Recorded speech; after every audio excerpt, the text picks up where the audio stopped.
What is going on, guys? Thank you so much for coming out to the Friday night Subcast, podcast, whatever you guys want to call it. We do it every Friday, 6 p.m. Eastern Standard Time. And as you can hear, I'm still a little bit nasally. Got a little bit of a cold.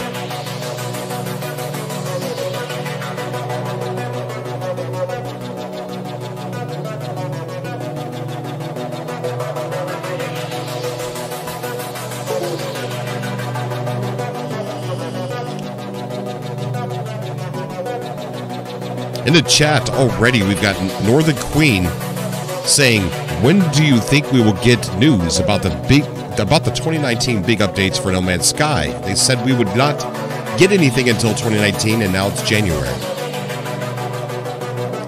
I believe they did extend.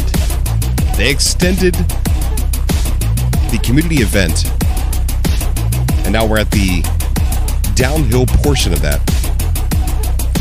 We got a little over 5 days left. So I believe, upon completion of that 5 days, if they do not extend it again, then it's possible that we will get an update.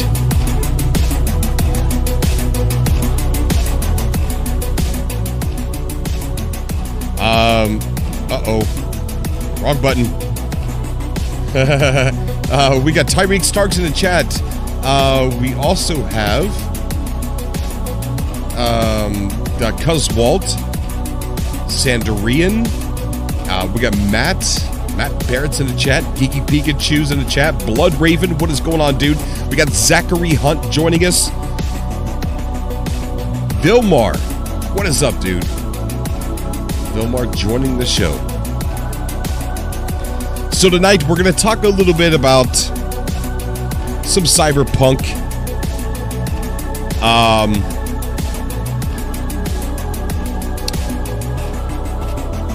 We really don't have a whole lot planned for tonight's show.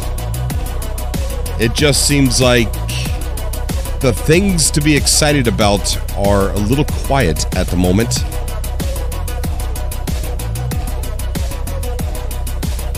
Somebody asked me about the Humankind Ancestor Odyssey gameplay demo that they did. And as you guys know, I'm always honest with you. And I do have to say that Ancestors Humankind Odyssey needs a lot of work. Okay, it needs a lot of work. I really hope they're not thinking that they're in a polishing stage yet. It needs a lot of work. I just think that they are very excited about what they have, and they really wanted to show it. Kind of like when I'm working on a really cool video, back when I was doing the game lore videos for No Man's Sky. I couldn't wait. Every time I got a minute more done of the show, I'd call my wife over, like, you gotta look at this. Come here, look what I did. Look how the music increases right here. Look how, you see what I said right there? And it wasn't even finished. So I understand working on something really super cool and then wanting to show it off. But I don't think that they're anywhere near the done stages. At least, let's hope they're not.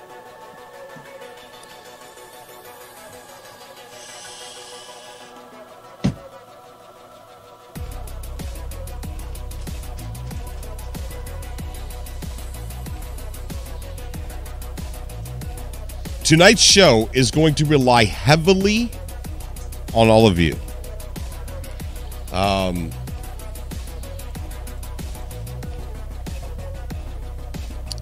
So, if you guys would like to get on the show, I would love to have you on the show tonight.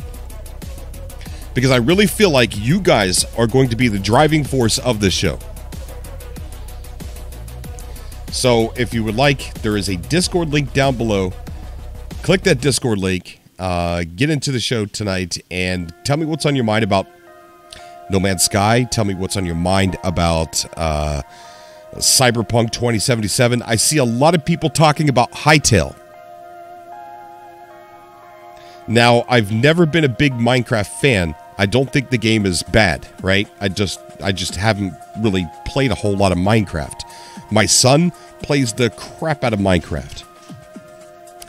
But if I'm missing something with Hytale,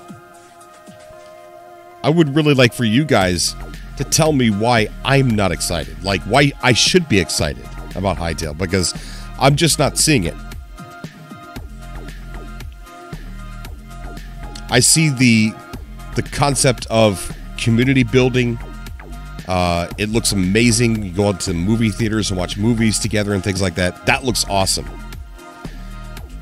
So if you would like to call into the show tonight to talk a little bit about Hytale, I would like to hear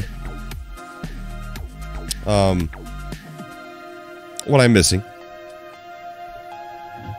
what I'm not seeing.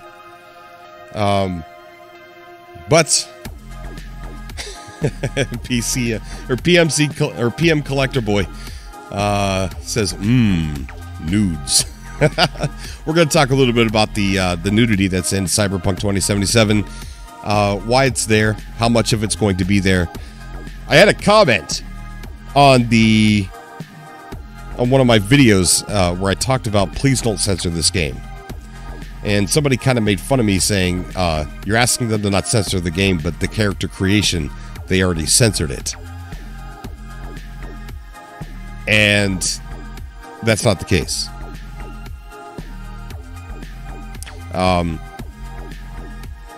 In the final game, character creation will not have those censor blurs over the genitals. You're going to actually be able to see that.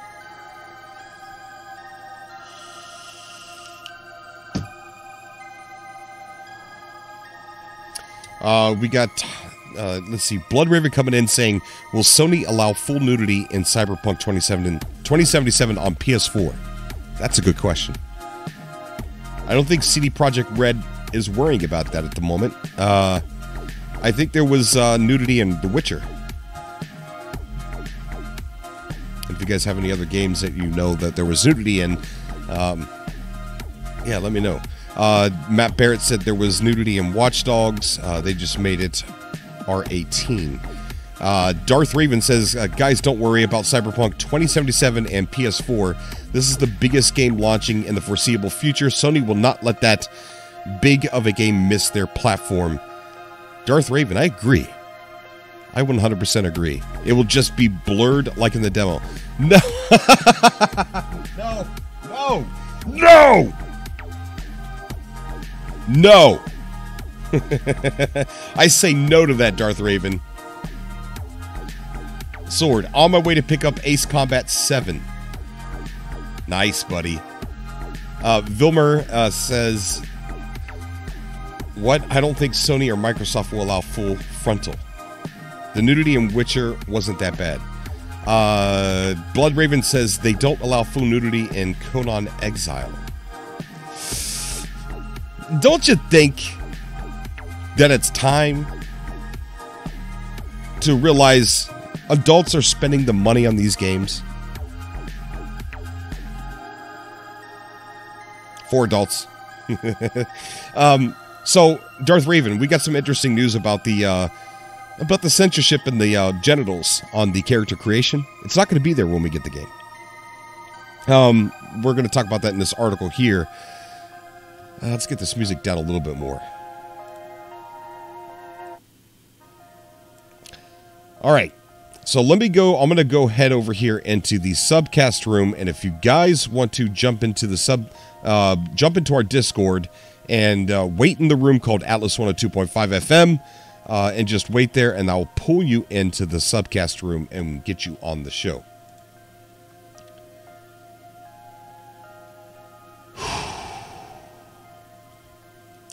Let me check on something just really quick.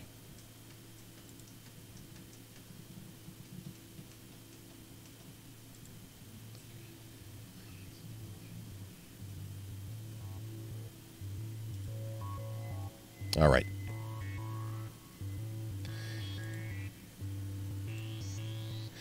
Okay, so let's go ahead and get into this article right here, which talks about the nudity that's going to be in Cyberpunk 2077. It also talks about the censored part where you were choosing male or female and the character customization. So let's go ahead and look into that real quick, and maybe it'll spark us some conversation. You guys can call in and talk about it. The team at CD Projekt Red came to E3 this year with an enormous demo for its next game.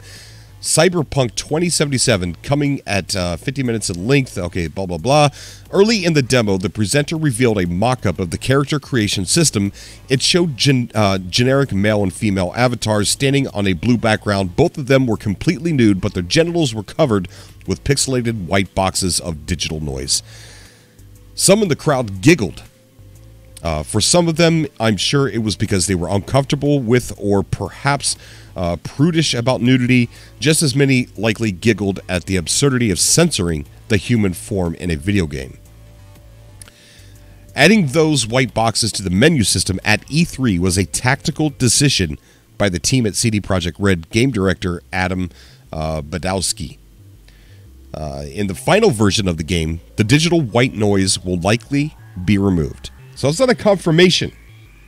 He said will likely be removed. So they plan on not having those digital white boxes, those little sensor blurs. They don't plan on having those there when they launch the game. So he's saying that those digital white noises will likely be removed. But for this big reveal, CD Projekt Red didn't want to be accused of using nudity for shock value, or to have its time with the international press sidetracked by conversations about male or female nudity in video games. The team also wanted to keep the reaction in the room to a giggle rather than an outright laughter. We covered those parts for a reason, said Badowski, because during the presentation we did not want people to focus on and think about these things and laugh. It's normal. Nudity makes it more believable. That's why we want to have it. There's nothing special in it. And I believe that certain parts, especially when we're talking about harvesting implants from other people, upgrading your own body, nudity is essential to telling a story, and not for erotic means. Badowski said that in the final game, his team intends to have full nudity, not for shock value, but because it supports one of the most important themes in cyberpunk genre, transhumanism. The belief that humanity can transcend its current mental and physical form with the help of technology. Throughout Cyberpunk 2077, players will have to grapple with what it means for them personally to become transhuman. And one of the pieces of imagery the team plans to use is nudity.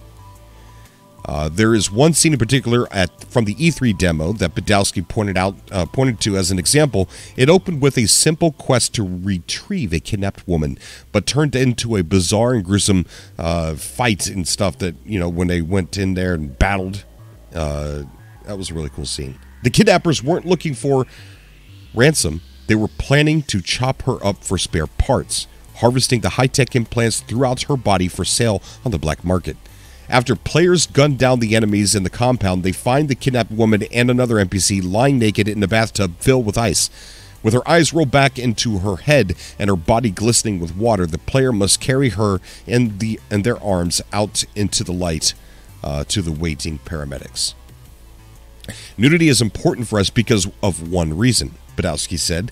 This is cyberpunk. People augment their body, so the body is no longer sacred. Sacrum? Sacred. It's profane.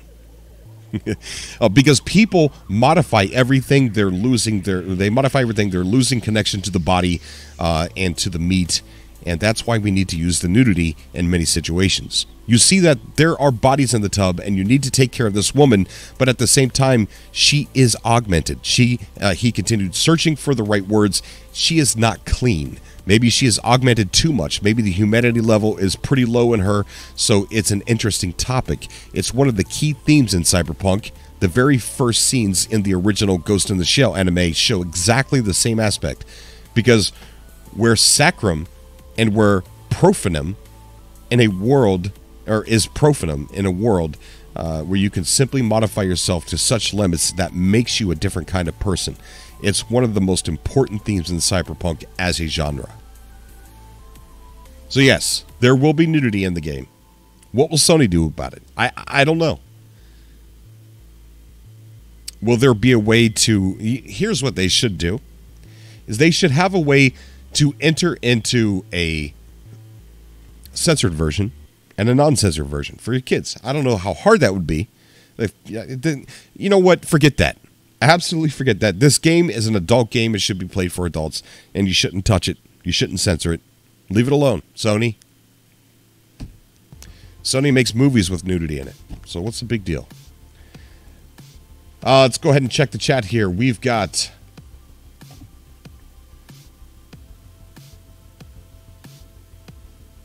Transhumans, we got Transhumans BS. Nudity not important. Weird, says JC Rules. Coswald says interesting. Matt Barrett, Augmented Dong.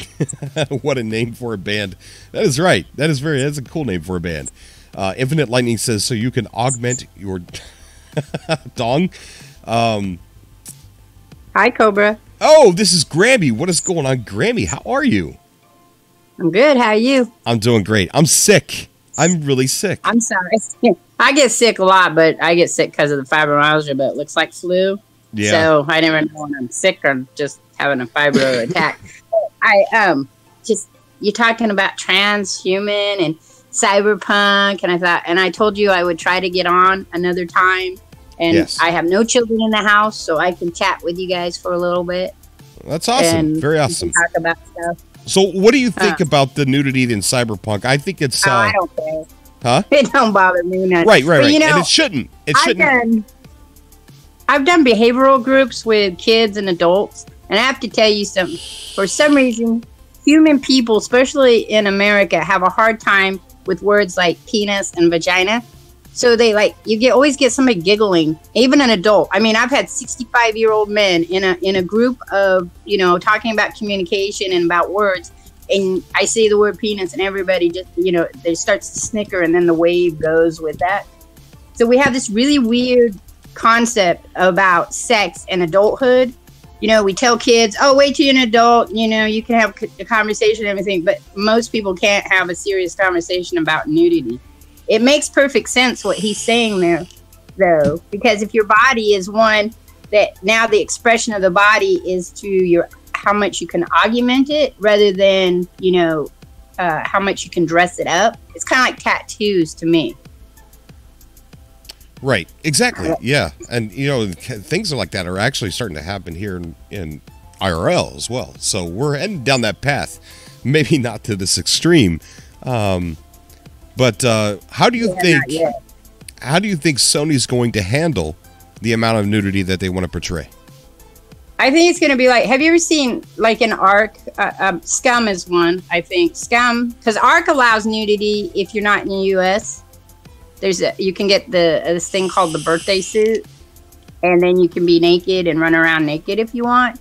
But you can't do it in the U.S. And Scum is the same way. You can your avatar can be naked, and that usually would be blurred out, I would think. So I just think that they'll put a rating on it, but they won't allow it. There'll probably be some type of like that weird, what is it? That lines, the little blur that you get on digital for things. They put a little blur on your face, or they put a blur on your breast, or they put a blur on the penis. So the person is naked, but not that part of them. They're naked, but they've got this little shadow rub thing out, so you can't actually see it. You ever seen a video titled "Quack Like a Duck"? No. Watch it. Is that okay? Just that would be just funny. Type in "Quack Like a Duck." Well, it's kind of funny because today in my Discord I said everybody's a duck. Well, there you go. Post this video to the Discord when you watch Quack Like a Duck. I will. I'll watch it and then I'll post it. Is it funny? Or is it weird? It's pretty funny, yes. Funny weird? It's pretty funny. But, I haven't had a problem with nudity. I live in a state that's full nudity. So technically, in Oregon, at any particular time, you can just walk down the street naked. Not everybody does it, but you could, So I don't have that same issue. You go to places in the summer here, and there's a lot of people that are naked or half naked. Right, right.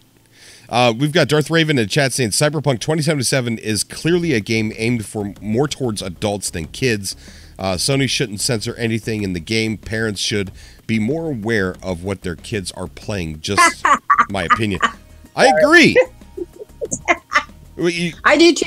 I don't believe in censorship, though. In my house, there would be no problem if somebody wanted to watch. You know, there's no difference to me. There's no difference to a person walking around naked and a person shooting somebody. Right, but it's also content. It's like there's certain things that kids shouldn't learn about too early. No. Well, and there's certain things they wouldn't quite understand. In our house, we talk about sex and intercourse and how babies are made from when very early, and we start with a very simplistic, like tadpoles, and then move your way up. But that was because of issues of what happens in real life to children who don't understand what's going on with them. We live in a society where you have to if you want your children to be healthy and protected, they kind of need to know what's going on. That doesn't mean you want to show them explicit scenes, but at the same time, it does mean that you need to kind of have an explanation, because there's a lot of parents out there who will send their kids to friends' houses, and those friends will then watch something that's totally not appropriate, right, for them without an adult present to explain what's going on. And then, the kids will come home and they'll feel ashamed, or they'll feel embarrassed, or they'll have some other issues, and they'll want to talk to somebody, but their parents kind of shut them down because they don't really want to talk about that. Because we live in a society that's really hard to have a healthy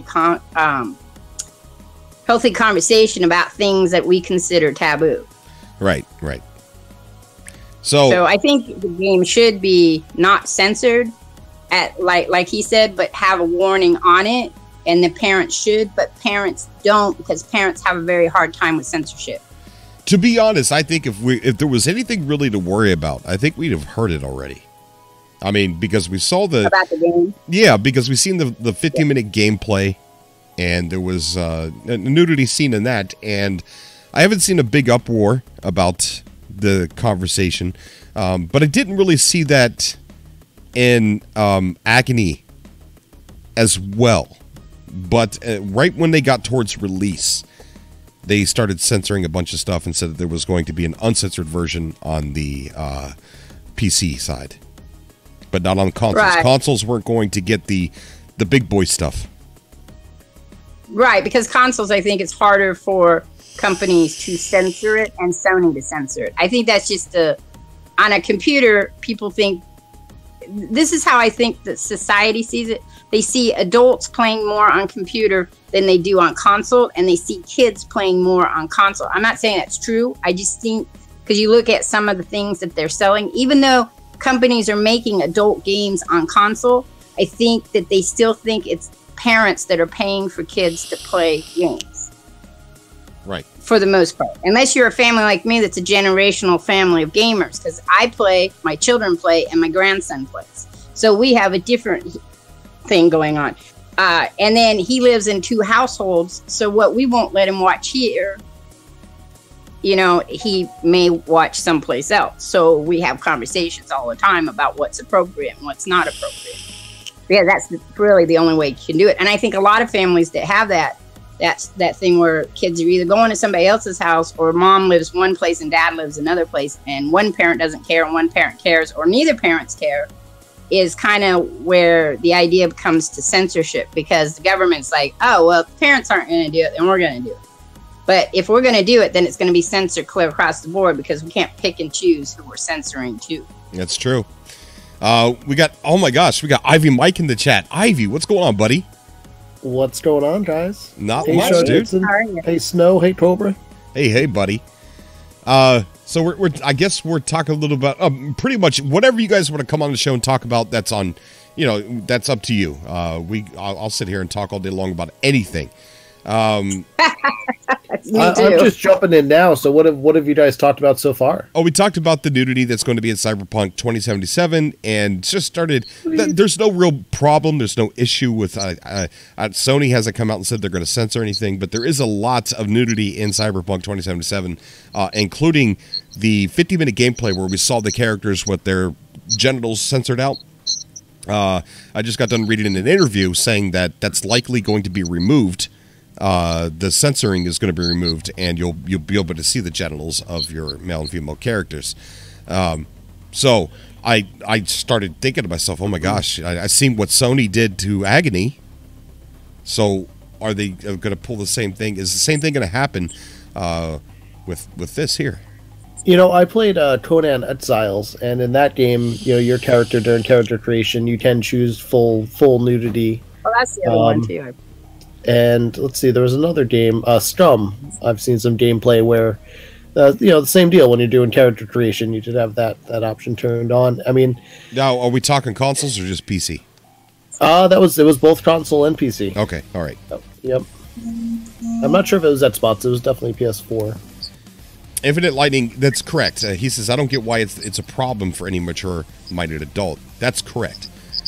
You know, I don't know why the developer would choose to do it, though. You know, you think about how the huge market that they're missing out on by not being able to sell to anyone under 18. Well, as a YouTuber, I check my demographics. I hardly have any children watching the show. I mean, it's largely men in their 20s to mid-30s. So just throw me in a box, Trova. Throw me in a box. No. But it's a really big box, Ivy. It's okay. You know, adults are the ones that are buying these video games. Children are playing dad's games. You know, I bought Call of Duty, and I don't play it. The rest of the house here plays it. You know what I mean? Right. I've been playing it. I've been playing Call of Duty. It's tempted me. I've been looking at it. It looks really good. It's fun. I suck at Blackout so bad. Like, really bad. Like, I made it to where I was the second player alive. Where is your Rage Quit video then? Because you got to put that up. Well, I've got a clip where I did rage. I just have been reluctant to upload it because it's pretty violent. Dude, that Fortnite clip where you rage quit and quit to No Man's Sky. I mean, that when that came out. That was funny. That was so funny. Not funny for you, of course, but I thought it was funny. But what I do with Call of Duty is me and the wife play. Like, you know, split screen, and we kill each other. And we're always cheating because we look at each other's location on the maps, and we've got the maps, like, 3D printed in our brains, you know, so we can't hide from each other for nothing. And she loses almost every time. I mean, wow. We're talking scores from like 12-4. So you know it's a good relationship when you don't let her win. Last night I did last night. I felt bad. I felt really bad. She never watches my shows anyway, so she'll never know. She's not here right now.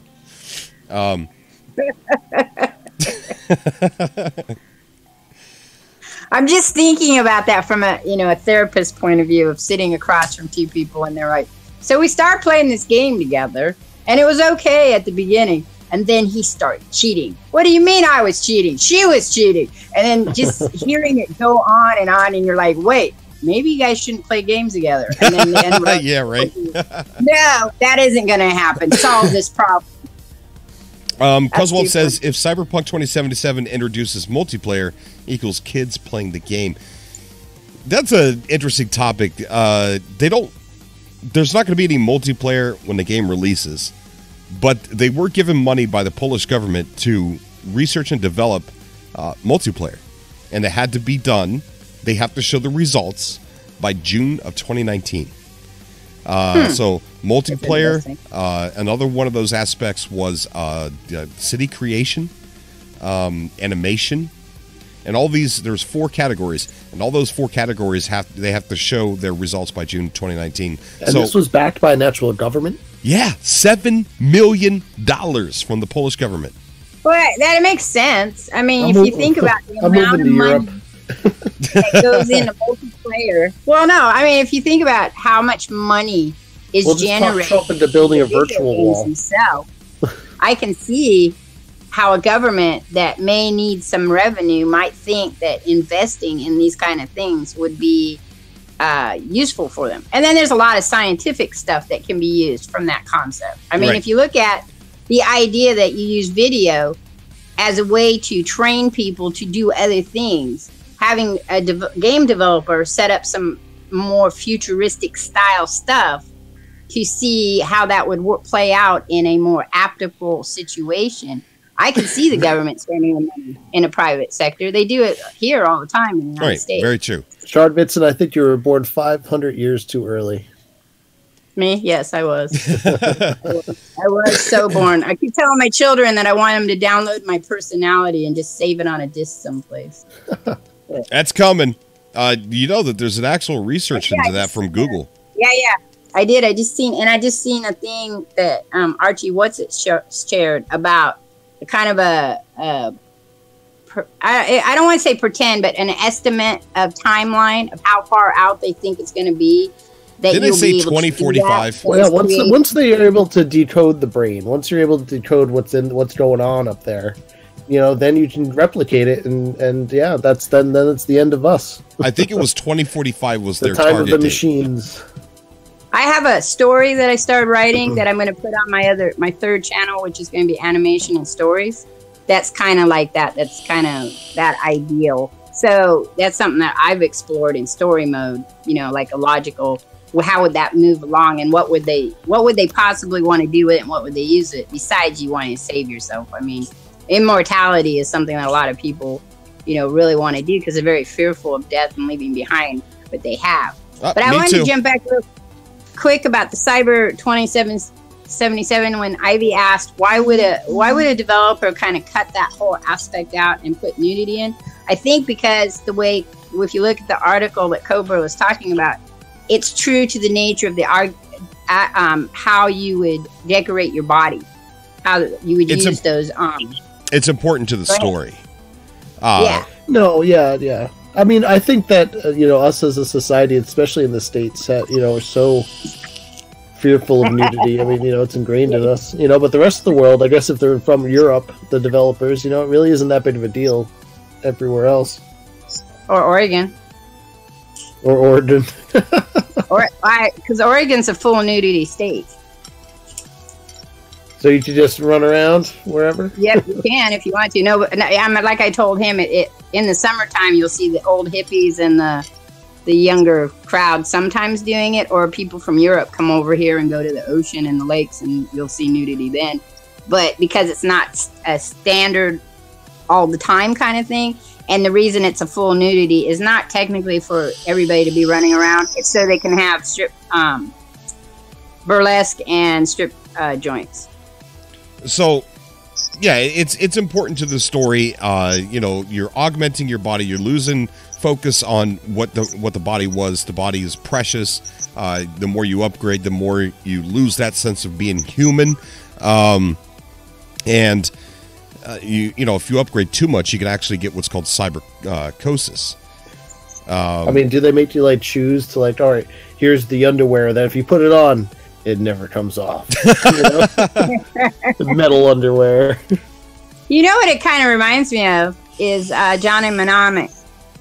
You seen that movie? Johnny Mnemonic? Yeah, definitely seen it. Artifacts of Exile. Hi, what's up, buddy? So they do that with the argument because she's constantly upgrading her body so she can be stronger and a better, you know, bounty hunter or protector or whatever. And they show it all through the movie. He keeps upgrading his brain storage so he can put more stuff in it and all that stuff. So I'm thinking that maybe Cyberpunk 2077, they kind of were looking at that story and thinking, oh, that's kind of the way it might go. And then you said Ghost of the Machine too. Which is one of my favorites. Yeah, I think this is a good title because video games they're getting more violent, they're getting more adult, but they still write that line to where it's still acceptable for children in a way. So as far as being adults, you know, with real adult content, and I'm not talking pornos or anything like that. I'm not talking sex games. I'm not talking about any of that. I'm just talking about real adult content that we adults can have fun with, and we don't have to worry about them holding our hands and thinking, we don't think you're old enough to see that, adult. You know, we don't think you're capable of being subjected to this visionary that we removed for you. You know, and we need to have that genre of gaming to where we can have adult stories being told to us, just like we do with movies.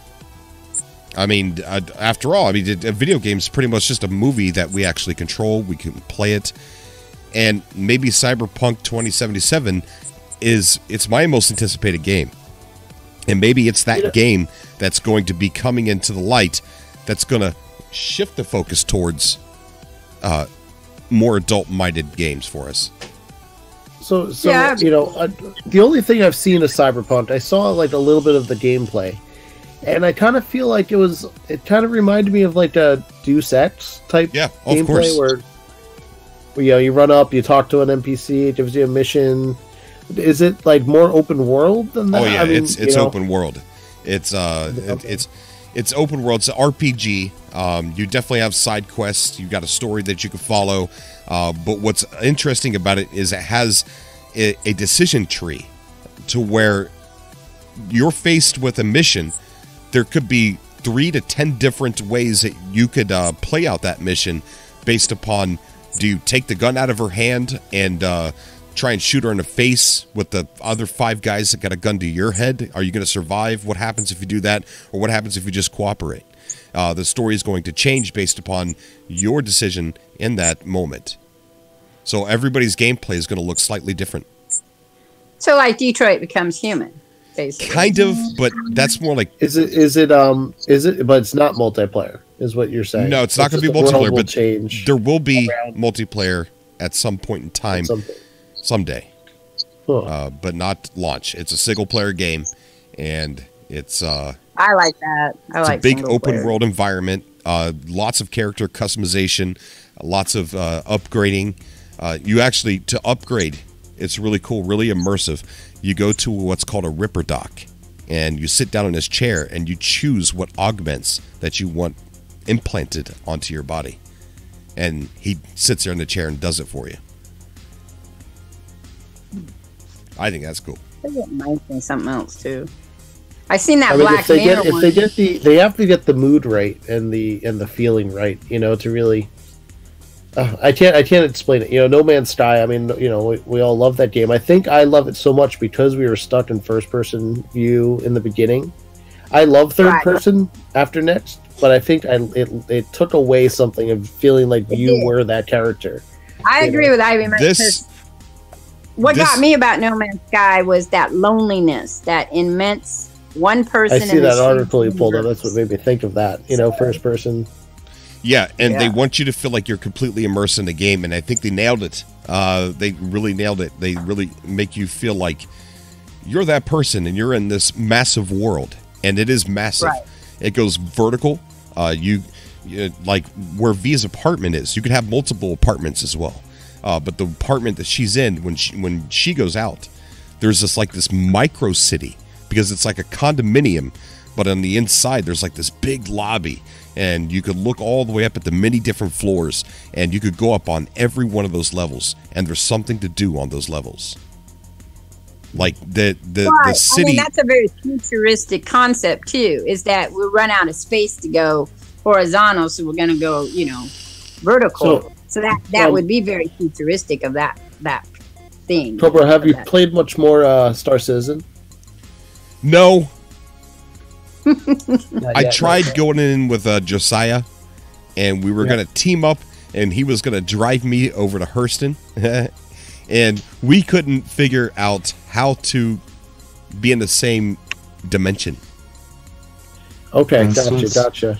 Yep. So we spent, I think, like 2 or 3 hours trying to figure out how to get into the same dimension, and we're looking online, Googling it, YouTubing it. We couldn't figure it out. So we just gave up.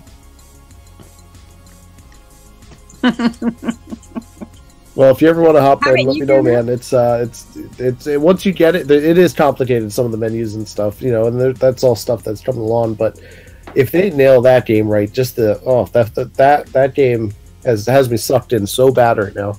Yeah. Yeah, definitely want to. Ivy's been on the in a place with Gaming Mike and Bone Junkie, right? Yeah. We have a. So we started the Pirates of the Euclid, and it's No Man's Sky fans that are going to invade the Star Citizen universe. So. I got Snow Obsidian on the call. Snow, how you doing, buddy? I'm doing good. Just finished up dinner a while back, about 20 minutes ago. Very awesome. Did you find a bounty for him? Did somebody finally take you out, Snow? We haven't had a Galactic Thunderdome match for like all week. I've been sick. I sounded worse than this. Like, you could tell I'm a little nasally, but I sounded a lot worse, and I'm like, no, I'm not going to let the world hear this. But we're going to do it. We don't have any solid takers just yet. I think I have some. Don't forget we still have the rematch with Thermokill, and I might have another player coming in. Snow, if you ever get a PC, man, it's on. Here's the thing about that. I'm getting a new PC. I don't know if it's going to be powerful enough for No Man's Sky yet, considering the RAM it's going to require. But yeah, I plan on getting a new PC with much better stats than what my current PC was. But I plan on getting No Man's Sky for a PC. Oh, it's on, dude. It's on. Get that thing leveled up. Ivy, you're going down. Ivy, you can't beat him, Ivy. You can't. I bet you I did, because that's who I thought of when you said you were looking for somebody. I was like, oh, it's too bad Ivy couldn't play, because I'm sure he'd take him down. Remember, I put a bounty on his head, so if anybody could beat him, I'm going to send you an official, real, mint condition, level 4 Atlas Pass to the winner who could beat Snow Obsidian. Oh, I need it. I never got one. Really? Yeah, I feel bad in my life. You don't have a PS4 at all? No. Oh. So I bought one. I used it for like a month, and I gave it to my brother for Christmas because I played so little on it. But that's the bounty on his head. Anyway, I'm going to send it to whoever beats. If you get the PC, let me know. If you get the PC, the reason why I'm beating everyone on PS4 is because I'll challenge you to an old-fashioned cage match. Cage match? Do that cross-platform. Yeah, start a new permadeath, and whoever kills the most pirates wins. Seriously? Yeah. Yeah, that's how we used to do it in Getting a Game. You have to stream it though, right? If you guys are interested in coming on the show, just go ahead and get the Discord link down in the description below and join our Discord. And over on the left-hand side, you're going to see a room called Atlas 102.5 FM. That's a voice chat room. Wait in there, and when I see you in there, I'll pull you into the Subcast to get you on the show. You can come on, talk about No Man's Sky, talk about Cyberpunk 2077, or talk about how you're going to obliterate Snow Obsidian and Galactic Thunderdome. Hey, Cobra, imagine doing what you do, but in space. So you would be there as the camera person, and it would be an in-space player versus player. How? Well, you'd have to say, okay, you have to be between this planet and the space station and stay in that area of space. You talk about dogfights. Dogfights, yeah. Yeah, I've thought about dogfights. I really have. And I think you got a pretty highly upgraded ship too, don't you, Snow? I do not. Oh! Maybe you need a dogfight in there, Cobra. If you dogfight him, maybe you'd come out ahead. Here's the thing. Ever since Next, all my tech has been lost. So I've yet to rebuild my my fighter ships. Put plenty of love into that multi-tool, though, I'll tell you. Yeah, you think? So you really haven't jumped on board the hype train for Cyberpunk, have you, Ivy Mike? No, I haven't. Like I said, the gameplay I saw didn't really interest me. I'm going to be honest. It seemed too actiony, if that makes sense.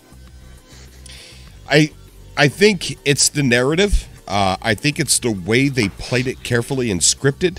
You have to look around you and look at all the things that you could do in the game, all the places that you could go in the game. I have that mind because of covering No Man's Sky before it was released, looking at all those tiny little details and stuff. So when I watch gameplay, I have to watch it more than once because I don't listen to what they're saying. I'm always looking around, right? Right. And I've seen so much potential for Cyberpunk in that 50-minute gameplay.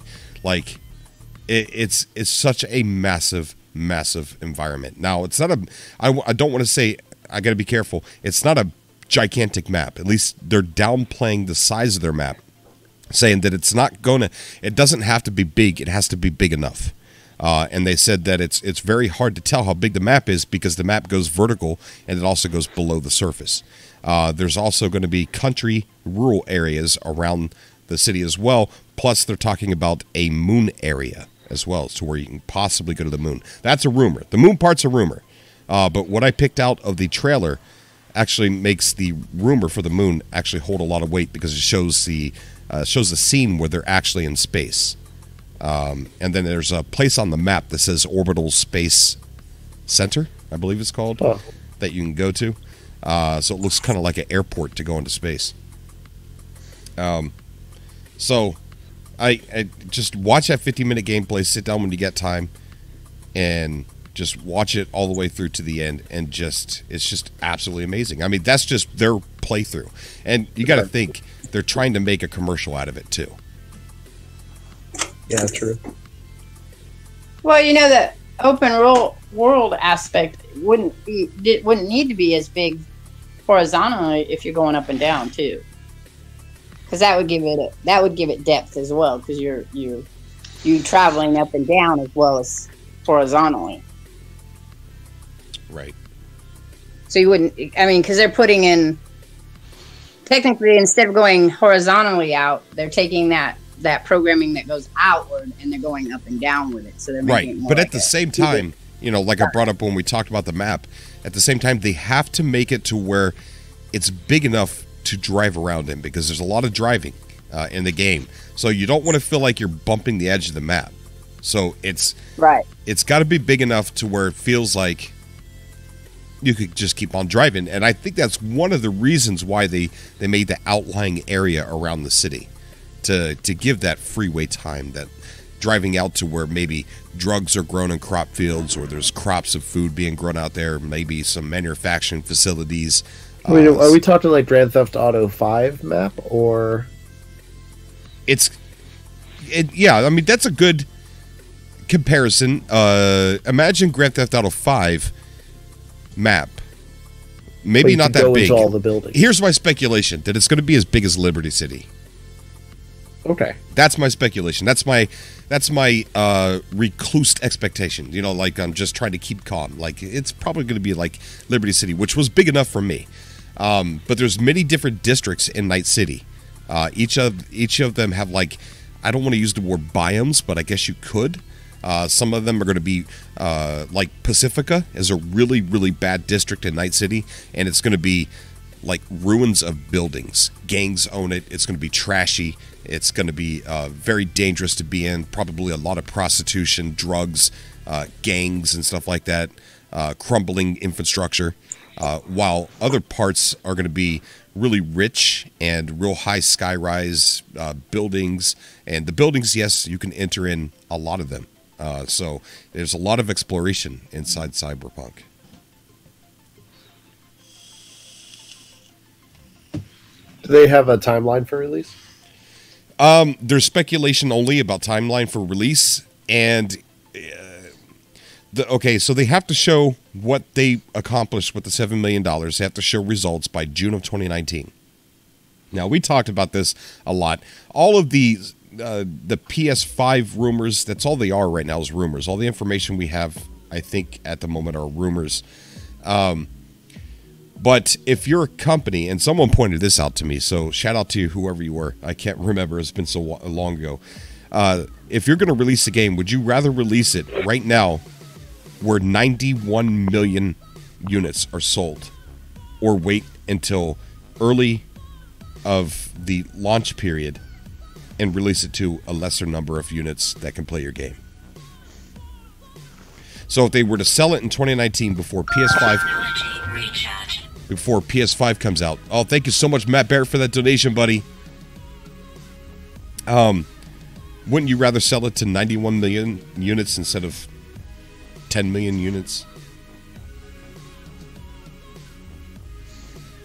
I would think so. Right. So I really think it's going to come out this year. But isn't it Beyond Good and Evil coming out this year? Or has that been pushed back too? They have never really given a solid confirmation on that. Oh, okay. Because I thought that was one of the conversations. Beyond Good and Evil's pissed off a lot of people recently. Well, people get pissed off very easily. It's been we seem to live in a time, because we have the ability to talk about it so frequently online and have other people jump in with it. That whole herd mentality of "I hate you" it's crazy. Prominent. I feel really bad for Atlas.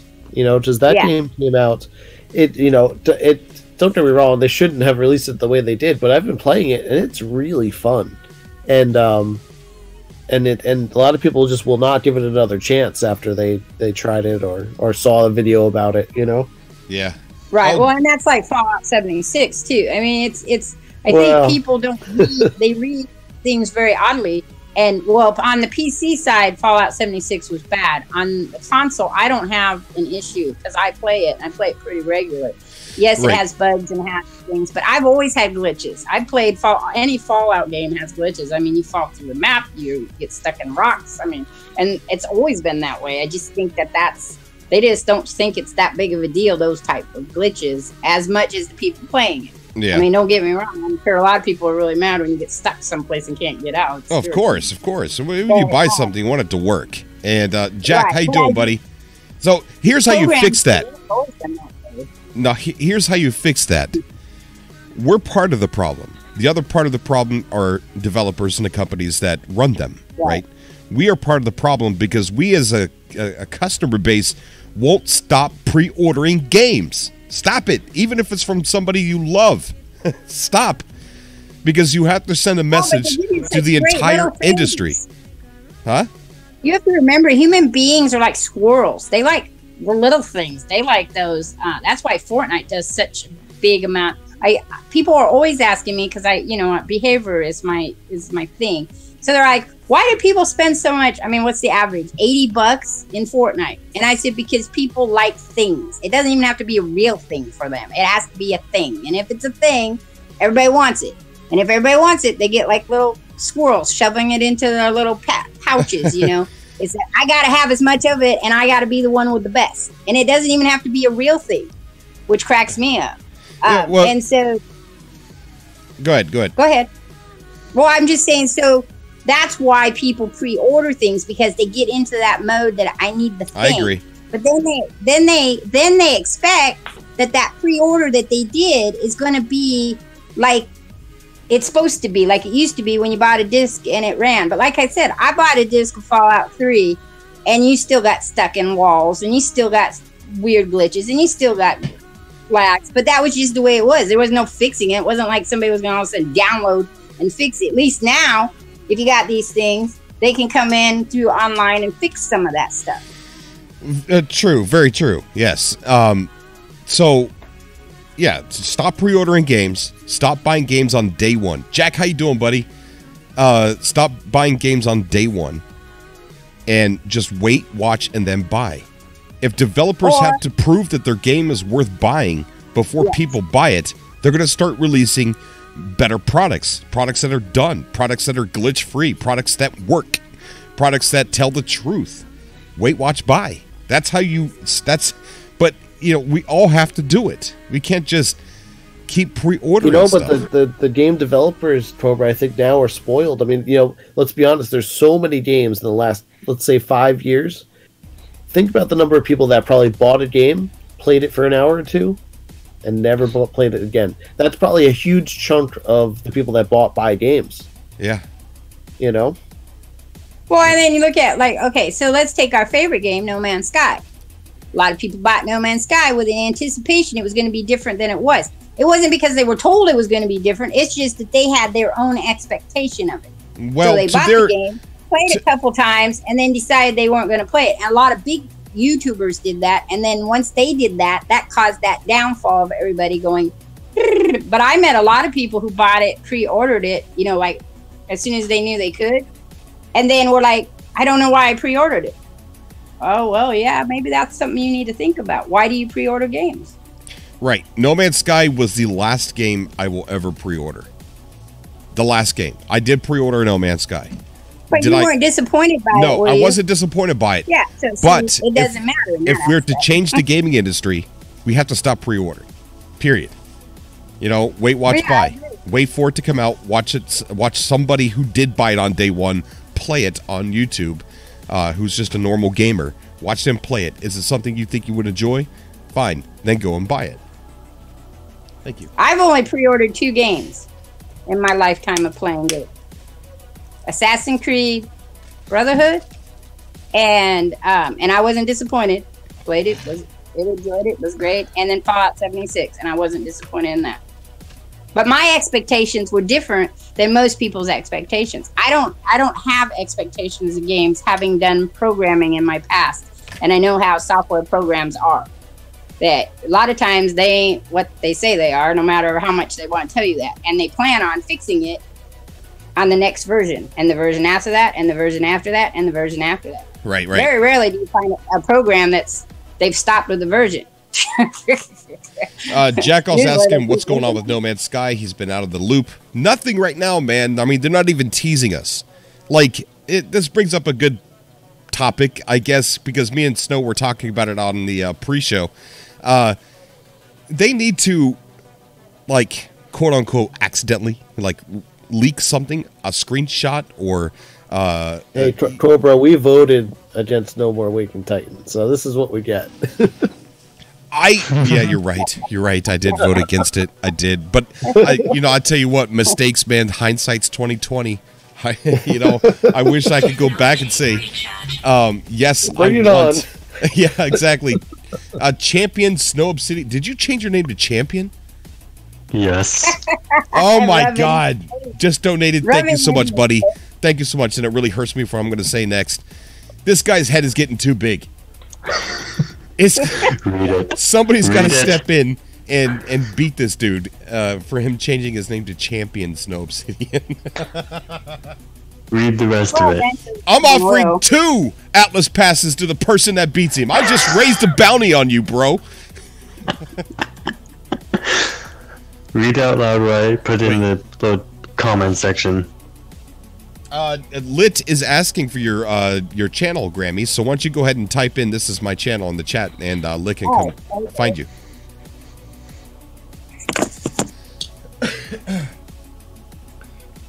Yeah, this is going to be a big year for No Man's Sky. I 100% agree with that.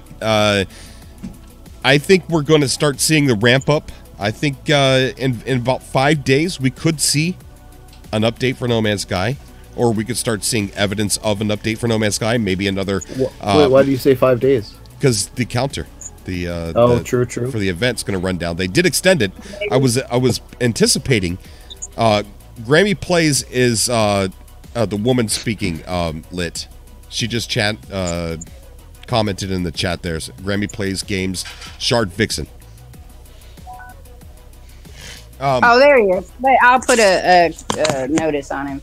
I thought it was going to come out earlier when the countdown was running down, but then they extended it. I can't see them extending it again. We're almost complete. Anyway, so do you think they extended it to give them more time? Yes. Yeah. 100% do. Yeah. They tried giving us the helmet then. Yeah. It's a win-win. Yeah, do you think we're going to see like massive multiplayer? Wait. Who knows? Grammy says, here's my adult channel. Grammy, what are you doing? I don't know if it's safe to click that. All right? Pre-warning. You know how much money you can make doing that? Oh, my Lord. If I was 20. If I was a woman, I'd be rich. Hey, guys can make No money one wants too. to see this. Stuart, thank you so much for the donation, buddy. He says, where's Semtex these days? Semtex is playing Boundless. I don't think he's streaming too much. So send him a tweet and tell him that you want to see his content. Tell him that you want to see him stream. You want to see him again. I miss the guy. I miss him so much. But he's been playing Boundless a lot. Or maybe burned out. Everybody gets burnt out. That's very common. I think he's working on something, to tell you the truth. Considering his building level with the TGT, I wouldn't be surprised. Darth Raver 8686 saying, "Hey Cobra, gotta run. Thanks for doing what you do. I'll see you next time." Thank you, buddy. And stay safe, man. Lit is now has a big smiley face, so I don't know what that adult channel was. I have 3 channels. Come on, I have 3 channels, and so well, technically, I'm listed as 5 channels. My son has 2, so but yeah. Then my daughter will be having a channel in the next year or so for her business. So we'll see. So Ivy, you've been playing a lot of. Have you been playing a lot of Star Citizen, or did you just check out Hurston and then got bored with it? No, I've been playing quite a bit. I've been doing a lot of the missions. We've been trying to test out like multiplayer and how like the missions work together. And there's definitely a lot of things that need to work out. But right. There's quite a bit of. The problem is there's no persistence. So every time they do an update, it resets you to whatever you started off with. So you can go buy a ship and go buy a ground vehicle, but then if there's an update, you're back with 10,000 units and a ship. You know? Oh, I see. I see. So until there's persistence across updates, you don't have that motivation to really, grind out some missions and make money because you're going to lose it. Yeah.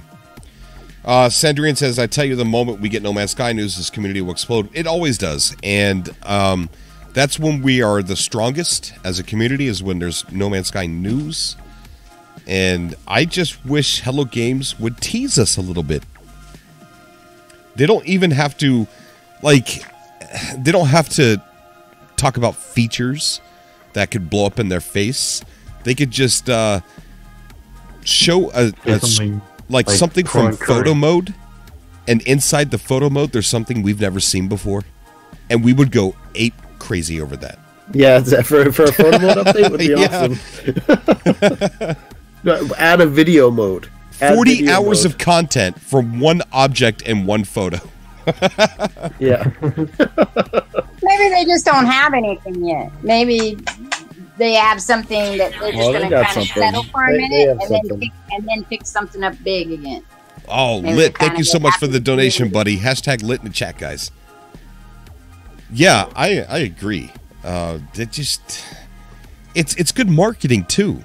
Let us do the work for them. We'll market the game. Just show us a little something, and then we'll create ads all over YouTube about it. Does Hello Games have something else in the works?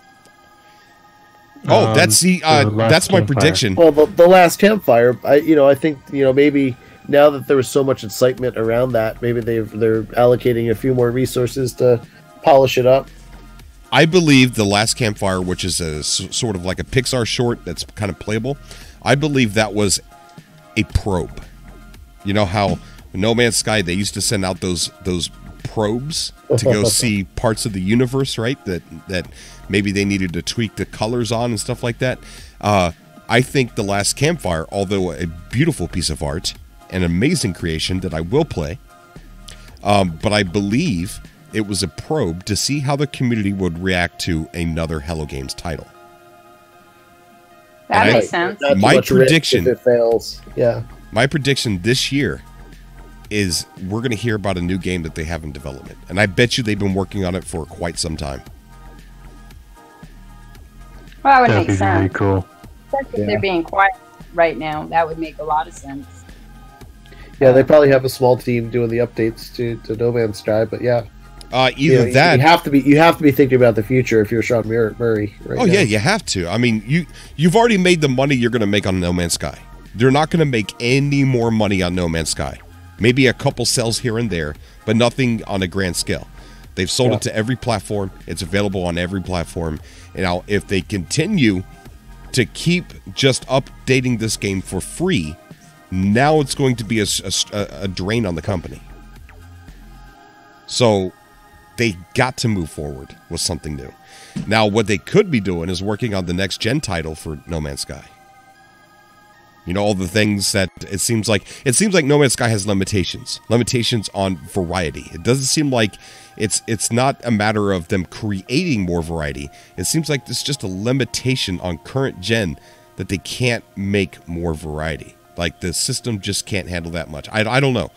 I'm talking about my butt because I just don't know. I mean, PS4 has its limitations with. I mean, there's so much computation that has to happen with the math in No Man's Sky. That, you know, it's the processor can only handle so much in a PS4. So think about what the next gen could possibly do. Next generation of systems could possibly do for No Man's Sky, and that could increase variation. They could be working on a build for that.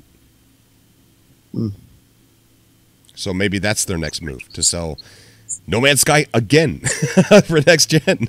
Yeah, No Man's Sky again. Yeah. That's awesome. I mean, they could do 2.0 and charge for it. I'd pay, you know, if they did No Man's Sky 2.0. If that's an idea. It would have to be a game changer, like Next was.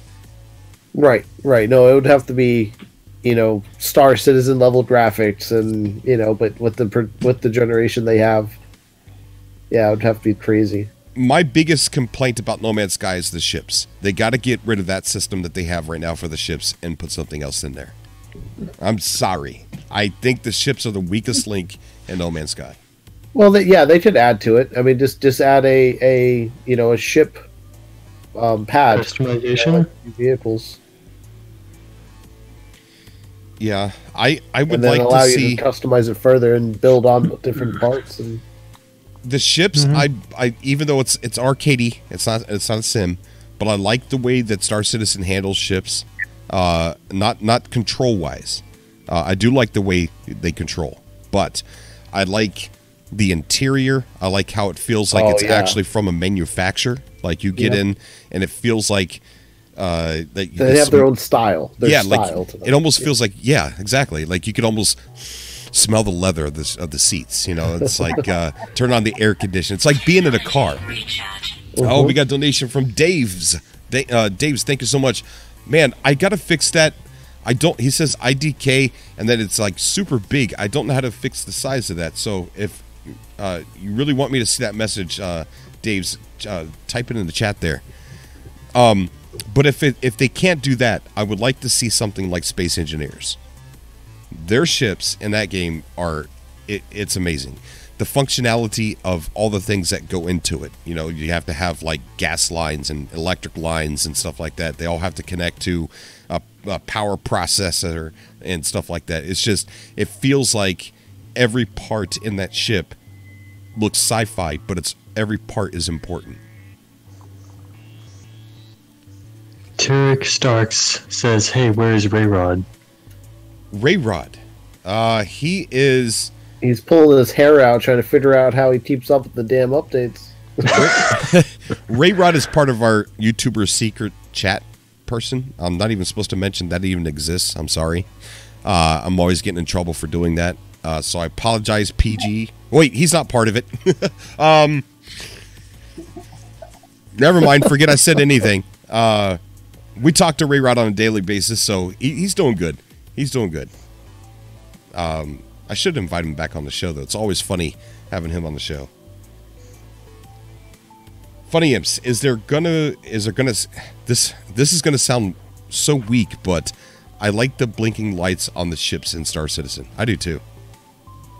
Yeah, every little part about the ships. Oh, dude, some of the ships are so big, like they're a little city you're driving around. So, my girlfriend is debating whether she should jump on the show or not. Yeah, have her come on the show. I would like to hear the kind of woman that would date you. I mean, I would like to. Never mind. Wow, no, I'm kidding. I'm subtle. I'm just joking. I'm joking. Yeah, have her come on the show. I want to see if she's a gamer and what she plays. Yeah. Okay. last I heard, she was watching the show, so she should hopefully be on here. She just joined Discord for your, for the cause, I guess you could say. Awesome. If you see her join the Atlas 102.5 FM, just pull her in, and then. How do I do that? And now, what do you mean? I thought you were. No, how long have you been seeing this girl? About a year or two. A year or two. Okay, all right. So she knows you as well as we know you. Well, I would think she knows him a little better. I would hope Thank so, you. but you know. Thank you, Grammy. Yeah. And Matt Barrett, he goes, Matt Barrett just wants to know if she's even real. if all they do is sit on a park bench and hold hands, that's still a little more than we are doing with them. Next thing you know, it's you know, he says she's here, she's on the call, but it's really just him changing his voice. Hi, guys. Okay, that's funny. That's all right. Nerds just have a hard time believing when nerds have girlfriends or boyfriends.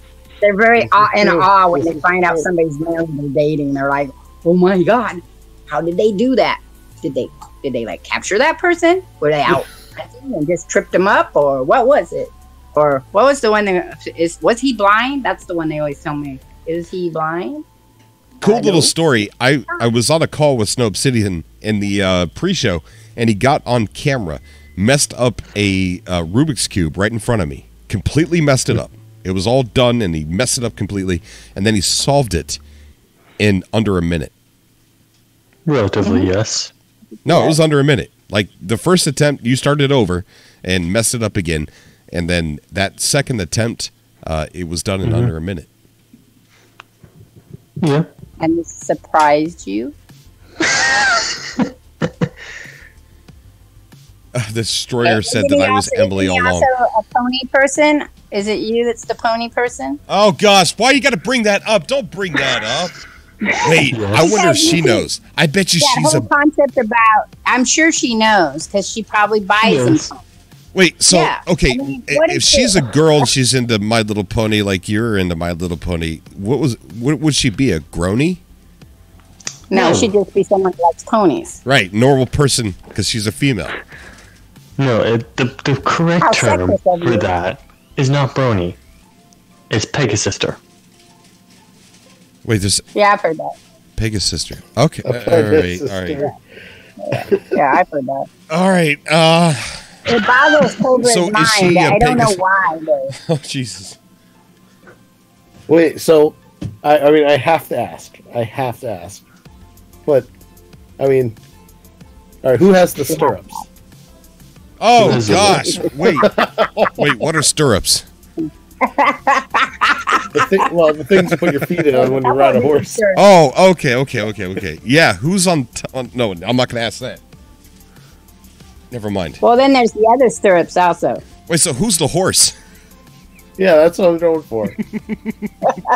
Both. Are you? Wait, yeah, they would be, right? You're both horses, or are you? They could both be horses. Does she like horses, or does she like? Okay, let's talk about Cyberpunk. This is getting crazy. That's what happens with adult nerds. They go down the creepy line. Very quickly. Is she gonna come on the show? She's probably not now, is she? She's like, I'm not coming in there. She heard. She said, "Hold on." Would you come on the show? Work some things out. If I was her, I would be like, if I just listened to all that, no, I wouldn't come on the show. Yeah, I would. I'd be all like, yeah, I need to get on there and explain some things to them boys. I was a horrible young woman. I'm gonna tell you that right up. And there wasn't internet. You got to figure, when I was 21, internet was still like a government thing. You know, it was you could get it in colleges and stuff. But We just made contact with something. that was my phone. Oh, So, but I have to go now for a moment. I might come back. okay. The comment section is But getting I really, got a really call filthy. Yeah, I'll leave because I will add to that filthiness really quick. I'll take you all down that curved and narrow path. Oh boy. Oh, jeez. Welcome to Cobra TV, everybody. One day I wake up and I realize I'm surrounded by furries, bronies, and flat earthers everywhere. It's like I took a wrong turn down a very dark alley in my life at some point. That and the car crash. Yes, maybe, you know what? Maybe I'm in a coma. Maybe I didn't survive that crash. Maybe I'm dead and I'm in purgatory. This subcast has gone completely downhill. See, this is what happens when I don't have... All right, so what other games are... in development? What are you playing right now, Cobra, besides Call of Duty? That's pretty much it right now. Wow. Yeah. Anyone know anything besides just Jared? Anyone know anything about Dreams? And not me, because I can't disclose anything. Yeah, so here's somebody who's going to go, guess what, guys? Does anybody know about Dreams? Because I do. Because I have the game, and I have an NDA, and I'm not allowed to talk about it. But guess what? I've got it. Now don't ask me questions. It's a creator beta. I don't have everything about the game. I just have a small portion of it. That's all I got. That's all I can say. Okay, so what's it look like? Describe what you've been doing. Fun? I can't. Can you say it's fun or not? I can say that. I can go ask the same bleeping question. But yes, it's fun. And that's pretty much all you're going to get. It'd be so fun if you just accidentally started about it. If you accidentally shared the stream, just accidentally hit share and started streaming. I can't. That thing's been disabled. Now that you think. Ow. No, I've seen people in NDAs get sued over that stuff. They don't want to mess around. Ooh, non-disclosure agreements, not good.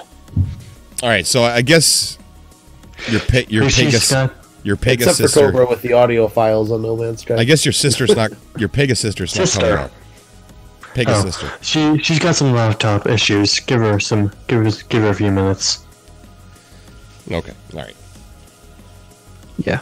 Guys, I'm all up. If you want to come on the show and either fix the subcast, fix this podcast by bringing something to the table that you would like to talk about, please join the Discord. Link is below, and then click to the right where it says Atlas 102.5 FM, and then I'll pull you onto the show. Save us, from this ungodliness. Got that right. She says she's coming on. Okay. She says, I'm coming, hold on.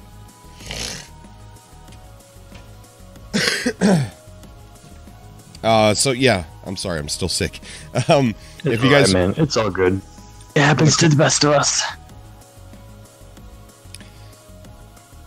So, for those of us in Pennsylvania, or anywhere in that general state vicinity, how do you guys feel about that snowstorm coming up tomorrow? are we getting weather reports from Snow Obsidian? Hey, snow is in my name, okay? That's basically a weather term. Batman 13.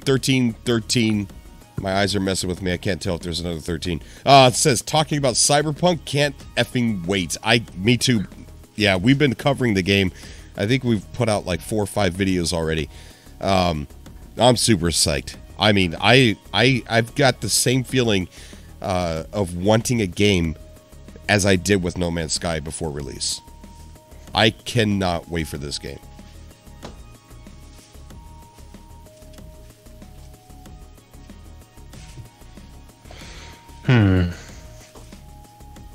So what do y'all think about No Man's Sky? I mean, obviously we all know what we think about No Man's Sky, but what do you think is next for No Man's Sky? It better be ships. Anything in particular, or anything, just anything. Say something. I feel like they made the beginning of the game.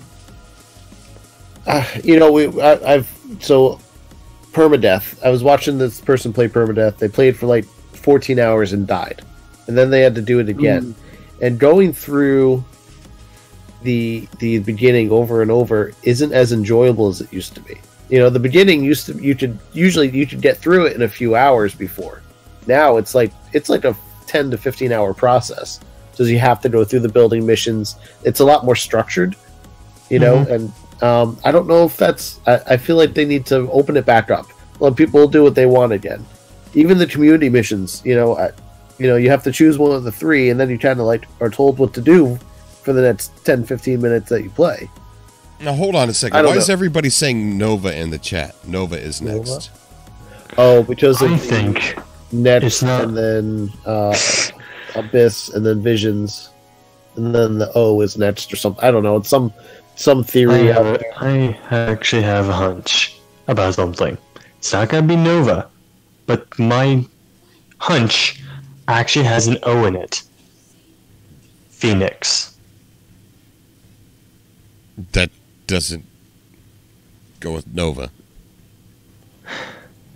I mean, okay, remember what happened with Waking Titan and how the Phoenix was one of the words? Oh yeah, no, rising from the ashes. Yeah, no, Yeah, but here's the thing. It was never introduced in the lore. It was never introduced into anything. It was just Phoenix. Well, there's a lot of that in No Man's Sky. There's a lot of like things they added into the right. I mean, they had so many different people writing at one point, you know, in the beginning of the game, and then, you know, I don't know. I think there's a lot of like broken storylines in the game.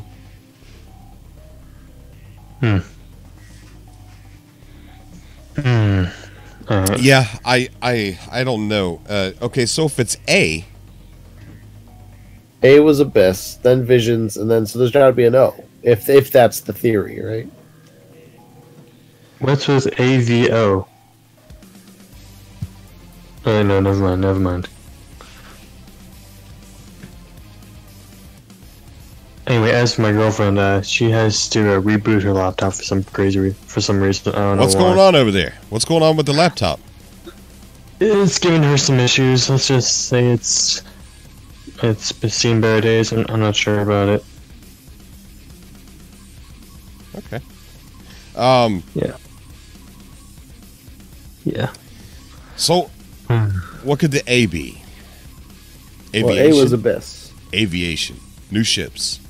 No Man's Sky. Whip. My whip. My whip. Okay.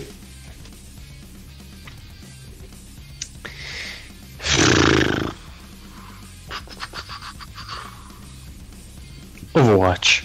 I don't know why, it was the first thing that popped into my head. Jack Vlog says she's deleting her browser history.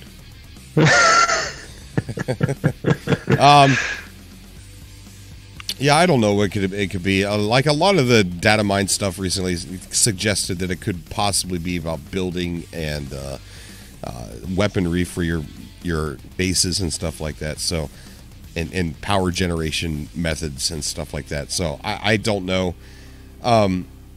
I'd be happier with No Man's Sky if the ships were more detailed and that felt a little bit more like ships. Mm-hmm. I mean, we ultimately just stick to our main ship. I mean, sure, if we found a better ship, we would switch to it, but we can't find a better ship.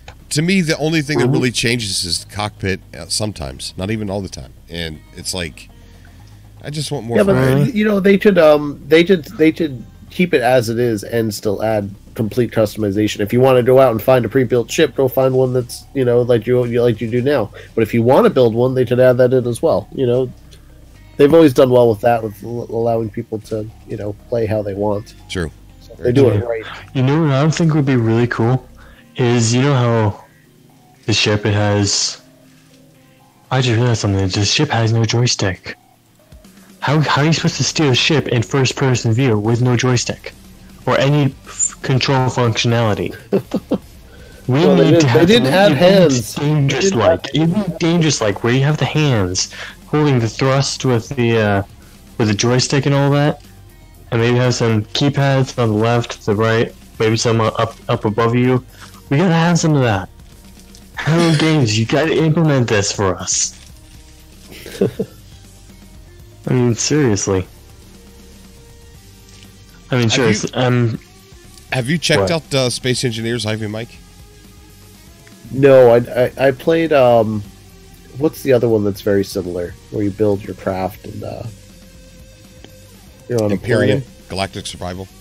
No. Planet Nomads? Planet Nomads. Okay. I love Planet Nomads, but my favorite game that is a very close match, like they're always trying to take the space with my favorite game, No Man's Sky and Space Engineers. It's that good. Oh. Yeah, I'll have to check it out for sure. Stuart Little just donated. Thank you so much, Stuart. Says MMO will save No Man's Sky. Yeah. I believe that is 100% true, and I think that is the future for No Man's Sky. I really do believe that they're going to go that route. I've talked about this with some people off air, and I really think they're heading there, especially with bigger multiplayer lobbies. They built the universe. Now let people really take it over. You know? That's exactly right. That's what they need to do. They need to let us take it over. A lot of cool things that we could do is, they're giving us creative aspects in building. I think what they need to do now is let us create the variation for them. Let us create and mix DNA and create new creatures, and then be able to pollinate other, take those creatures to other worlds and let them live on other worlds. Send out your frigates with the colonize with your creation. Right. So that way, if you go to a planet, you're not seeing what the algorithm created. You're really, truly going to be surprised because you're seeing something that another player created. Yeah, that'd be sick. Bye, Jack. There would be Diplos everywhere. I know. So, Arg in the Subcast chat has mentioned something from Helpia. Specifically some NMS videos that she created lately.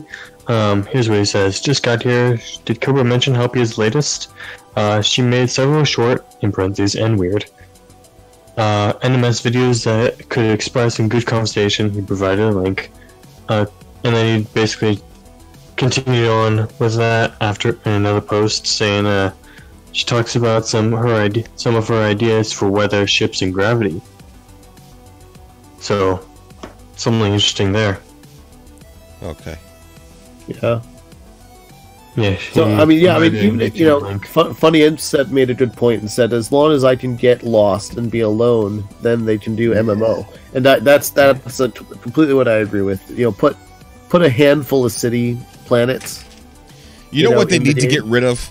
And I'm sorry, this is probably going to upset a lot of people, but in my opinion, I don't feel like I should be able to jump in on Ivy Mike's location. Correct. I think I should have to fight and travel to get to where he's at.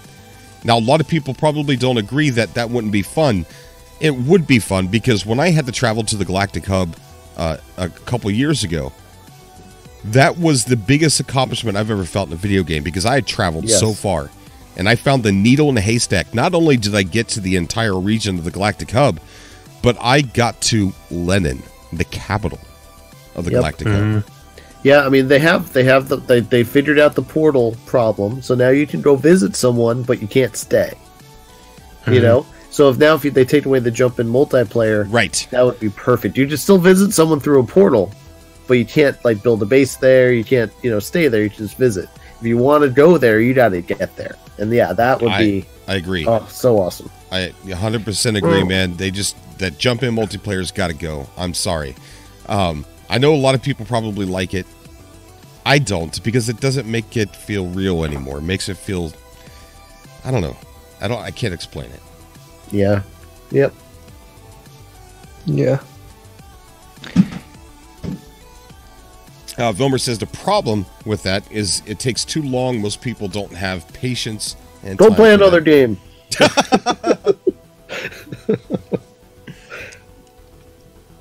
We have time. I have time. I'll find time. So it's No Man's Sky. Yeah. Yeah, if you don't have the patience for exploring a large planet on your own and want some action, either go find some sentinels and kill something, or just play a different game. Because if action is what you're looking for, sure, the No Man's Sky's got action, but yeah. Right. 1 second, folks. I gotta text someone. Okay, sure. Is it your absent girlfriend? Yes, she's in Discord. I think. I'm giving her the instructions. Oh, we got Hooper on the show. Hooper, what is going on, buddy? How you doing? I'm riding back into the room to say hello. Awesome. Is your girlfriend called Zebra Stripe 101? That's her. Hang on there, Hooper. I'm going to get on Snow Obsidian's girlfriend. I'm curious to meet her. Zebra Stripe 101, you are on mute. There you go. What is going on, Zebra? How are you? Good. I am the famous girlfriend, apparently. Well, that's awesome. It's really, really, really... I'm really excited to meet you. I've known Snow for quite a bit of time. I don't know if I know him more than you do, though. What do you think? Do you think you know Snow more than I do? My internet's going to be weird now. Hold That's on. okay. Snow's always weird. I'm used to weird. So am I. Can I ask you something, Zebra? What's your... Do you want to just be called Zebra? Zebra Stripe? I don't care. Okay, we'll call you Zebra Stripe. Does Snow ever pet a stuffed animal in front of you on camera? Am I allowed to answer that, Snow? As long as the answer's not yes, naked, or something like that. As long No. Does a Pokemon count? Yes. I don't know what the difference is between the... Well, when it's a stuffed Pokemon animal, it's no difference. I mean... True. It's a Pokemon stuffed animal. Yes, he does. Now, when I do that, I click off the camera. I have no choice. I have to watch, apparently. Whoa! So, now we see who the... Never mind. So are you a gamer, Zebra? If you count Sims 3, Ark, and Fallout 4 games, then yes. Of course they're games. Why would they... What is your definition of games? Well, I don't know. It's not... I'm not like a big No Man's Sky player because I don't have that game yet. Oh, Snow Obsidian. Doesn't have one. I don't have a PS4. Then how are you playing the other games on PC? Yep. Well, No Man's Sky's on PC. Well, I did not know that because someone, Snow, didn't tell me. Snow! Alright, Snow, you gotta buy your girlfriend. You already knew. You gotta buy your girlfriend No Man's Sky on PC, then go to her house, and we'll do a cage match, or we'll do a match. So all those times you were petting your Pokemon and on the camera, you could have put it down and informed her that No Man's Sky was on PC. Sarah. So she never asked, okay? I would ask you what embarrassing things you had on Snow Obsidian, but I've seen some pretty strange stuff already, so I don't think anything you'd say would trump it. No, and he'll probably pull out some weird stuff on me, so I don't think I want to start that debate. Hooper, how you doing, buddy? Good. I'm just listening to your attempt at breaking those two up. No, I'm not breaking them up. No, I'm just trying to see if he's the same type of person with her that he is with me on where he tries to just freak me out. Not. He's a gentleman with me, I'll just put it that way. Very good. I would expect nothing less of Snow. He's an amazing person. Even though I tease him all the time about being a brony. he's still one of my close friends. Thank you. So what I had to contribute tonight, what little bit, it may not be important to me, but if anybody on here is really into building, as I am, that's mostly what I do. I found that there's a way to make a very flat foundation to build on with the concrete and not come back and find that it's wavy and uneven. You can make it perfectly straight and it will stay that way. Really? It just, what I found is that if you're laying concrete, you know, the very small pieces that are only a few inches tall, but then they're as wide as a normal piece, and then there's a half-size piece, like a little step. You know what I'm talking about? I put those down first, and then I put the concrete piece on top. And when you lay the next one, you can, as it's green, when you're laying it in the right spot, there's a possibility of moving up and down just ever so slightly, and you can see the concrete move. We're talking almost an unnoticeable amount, but when it locks in, it's flush with the other one, then you click it in, then you can build the base underneath it. If, like me, you don't want your piece actually floating up off the ground, you want it to make it look like it's actually solid. But you don't you start with concrete pieces on the ground and put the flat piece on top, but then from that point on, as big as you want to build it, it could be 30 by 30, whatever, you could make a huge area.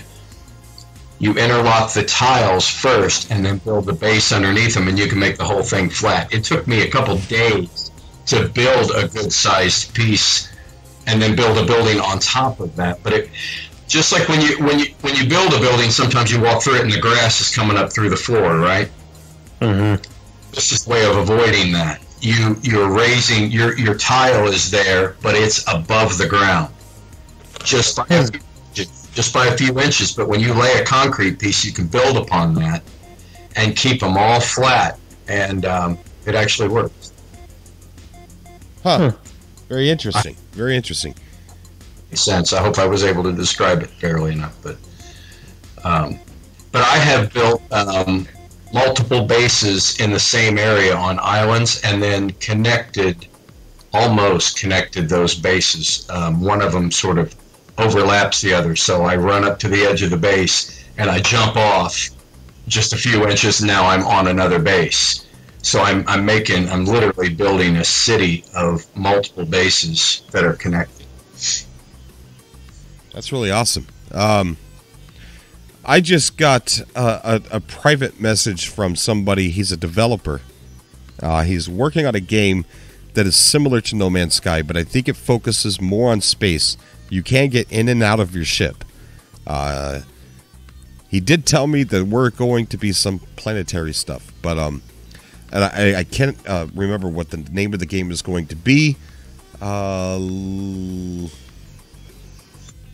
Right at the top of my head, I don't know the title of the name, but it started off like you see right here on the screen. You see the No Man's Sky Galactic Atlas galaxy there. He started off in the game where he zooms in and he picks one little dot of light and he goes into that dot, and then you realize that in that dot, like he could have gone to any other dot, it was a star. And then around this star were just all these space stations everywhere. Like just a big old industrial zone of like space stations is just all over the place that you could go, you could land, you can get out and explore. And I want to show a couple of pictures of it.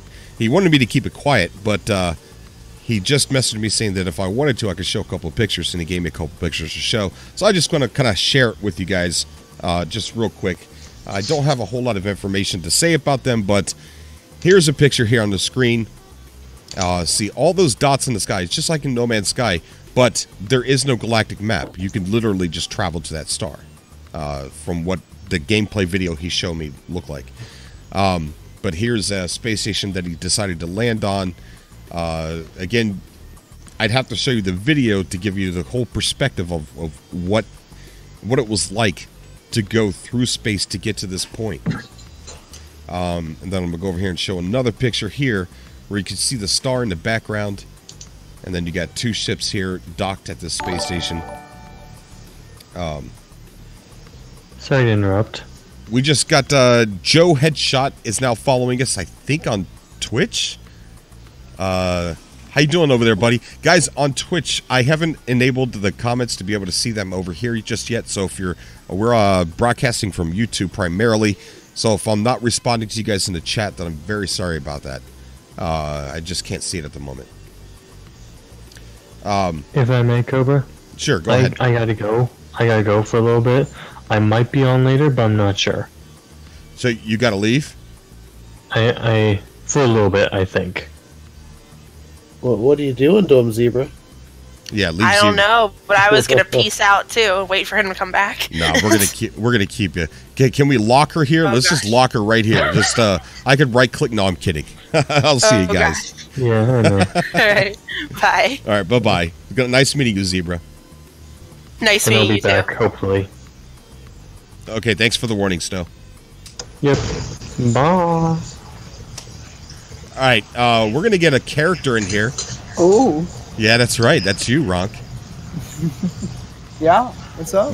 You're the next strangest person besides Snow. So how you doing? I'm strange. When does a rock become strange? Right now. We Just come in right many there. forms, but yeah. Ronk, what's up, man? It's been a while. Who said that? It's Ivy. Ivy. I don't even think we've ever talked before, have we? How you doing, man? I'm doing great. Yeah, no, Ronk, you were on during all the Leap Titan stuff back in the day. Back in the day, yeah, I exist still. So Ronk has been going crazy talking about Hytale and sending me Hytale messages and things like that. Now I've never been a big Minecraft fan. Like I don't hate the game, but I just haven't really gotten into it. And when I took a look at it, it looked like a cross between Minecraft and the game Identity. So talk to me a little, get me excited because I'm not excited about Hytale.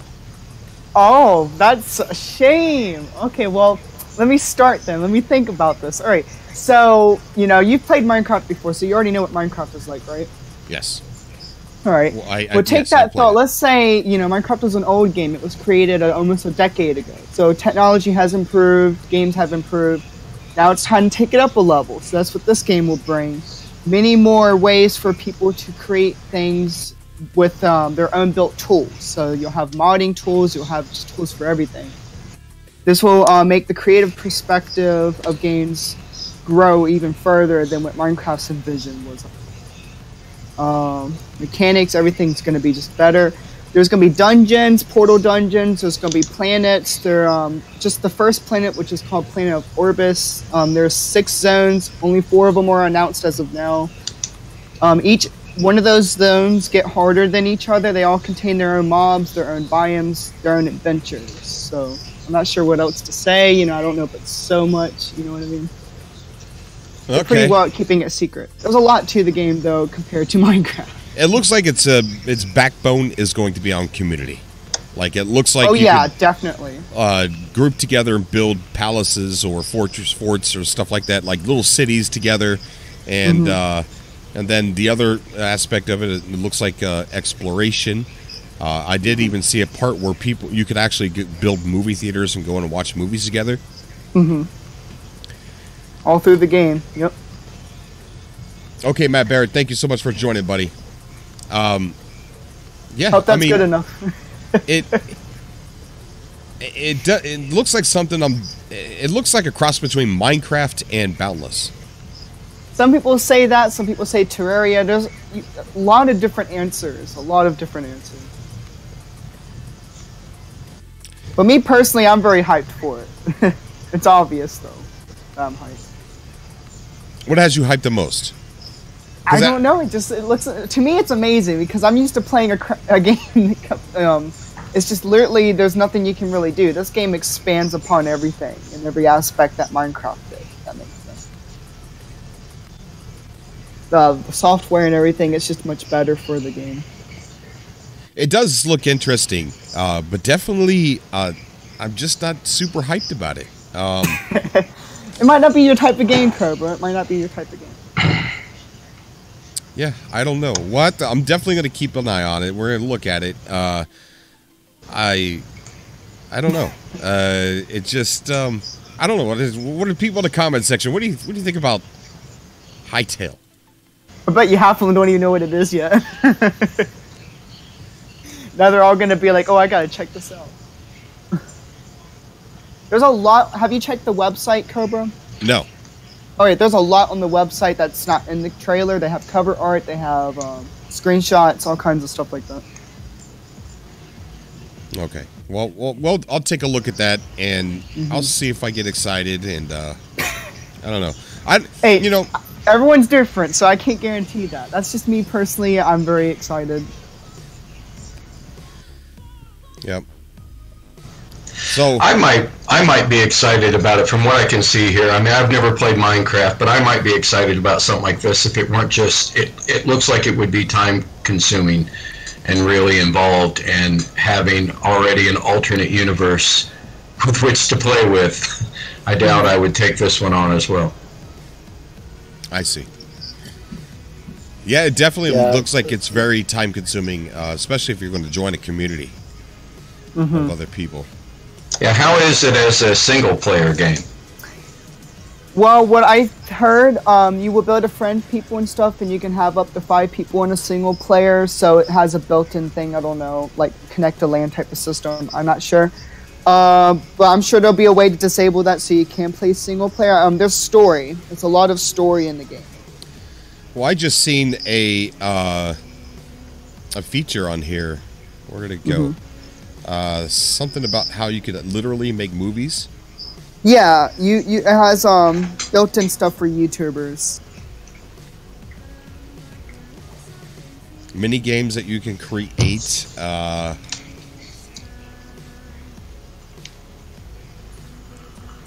Extensive modding, powerful tools, epic adventures, be yourself, lots of character commission, watch movies together, paint the world, make movies, and it shows someone here with an actual camera filming something. So that part looks kind of cool to me. But again, I'm just I don't have that itch for it, you know. It's just I don't know. I have a question about it. When you show some of these, I'm watching the video on YouTube, and some of the shots are really wide, far away shots, but you can see things in pretty good detail. Are these things that were preset in the game, or that this is something that the player built, even though it's this massive area? It depends. There's a lot of structures. It is procedural generated, so you know every world will be different. But there are some structures that are built by the player, like that movie set. That is definitely got to be built, because there's no way that don't spawn that way. That had to have been built. Unlike in Minecraft, where everything that you see in the game is something somebody must have put there. Yeah, but in this game, there's a lot of actual content, so there's a lot of stuff you're going to find that's not built by a person. Right. But what I'm curious about, too, with something like this, because the graphics are so different, because they're, you know, everything's built on these blocks, does that enable you to, with the procedural generation, to put a larger area in detail than it does on No Man's Sky? For example, like when I'm standing on one end of my base and I can look over and see the other end of my base, it doesn't look the same as it will when I go up next to it. It's in much less detail. The windows are blacked out. There's not as much things on the, you know, the trim pieces. There's no lights. There's no squares. As soon as I go over there, all that stuff appears in more detail. But it looks like on this that even though you're very far away, everything is in correct detail. You'll probably be able to see it until it gets to the part where you can't render it, where it like blurs out kind of like a fog. So it's probably going to be in full detail to your max render. Well, for example, on No Man's Sky, when I walk up to 3 of my atmosphere harvesters, as I'm harvesting the first one, the third one still hasn't appeared on the screen. I go to the second one and I take the sulfurine out of it, and then off in my side view I can kind of see it appear. That's how slowly things generate when you build a massive area. It pieces it together as you're walking through it sometimes. Are you on PS4 or PC? Yes, on PS4, yeah. Yeah, I mean, it's a VRAM limitation just because the assets they use in No Man's Sky are pretty heavy. You know, it loads so much into the VRAM on the PS4 at one time. Can I hope for improvements in that as they update, or should I try to downsize to eliminate some of it? I would say eventually I think they might get it right. It depends how much people are playing it, you know, I think, you know, how many people are building bases that large? I think a lot if they're into base building. So I think one of the options on the list of future features was base building enhancements, right, Cobra? Yeah, definitely. So hopefully we see improvements to that. I see Kyle Cover in the chat and Peaceful Gamer as well. I just want to state it to those guys, I did not talk about the secret chat earlier. Okay. But you're going to right now. The High Council is checking up on me. I mean, the not High Council is checking up on me. They're not part of it, by the way. Never tell Cobra a secret. Hey, all I told you, Ronk, was I'm just check out my stream that next day. That's all I told you.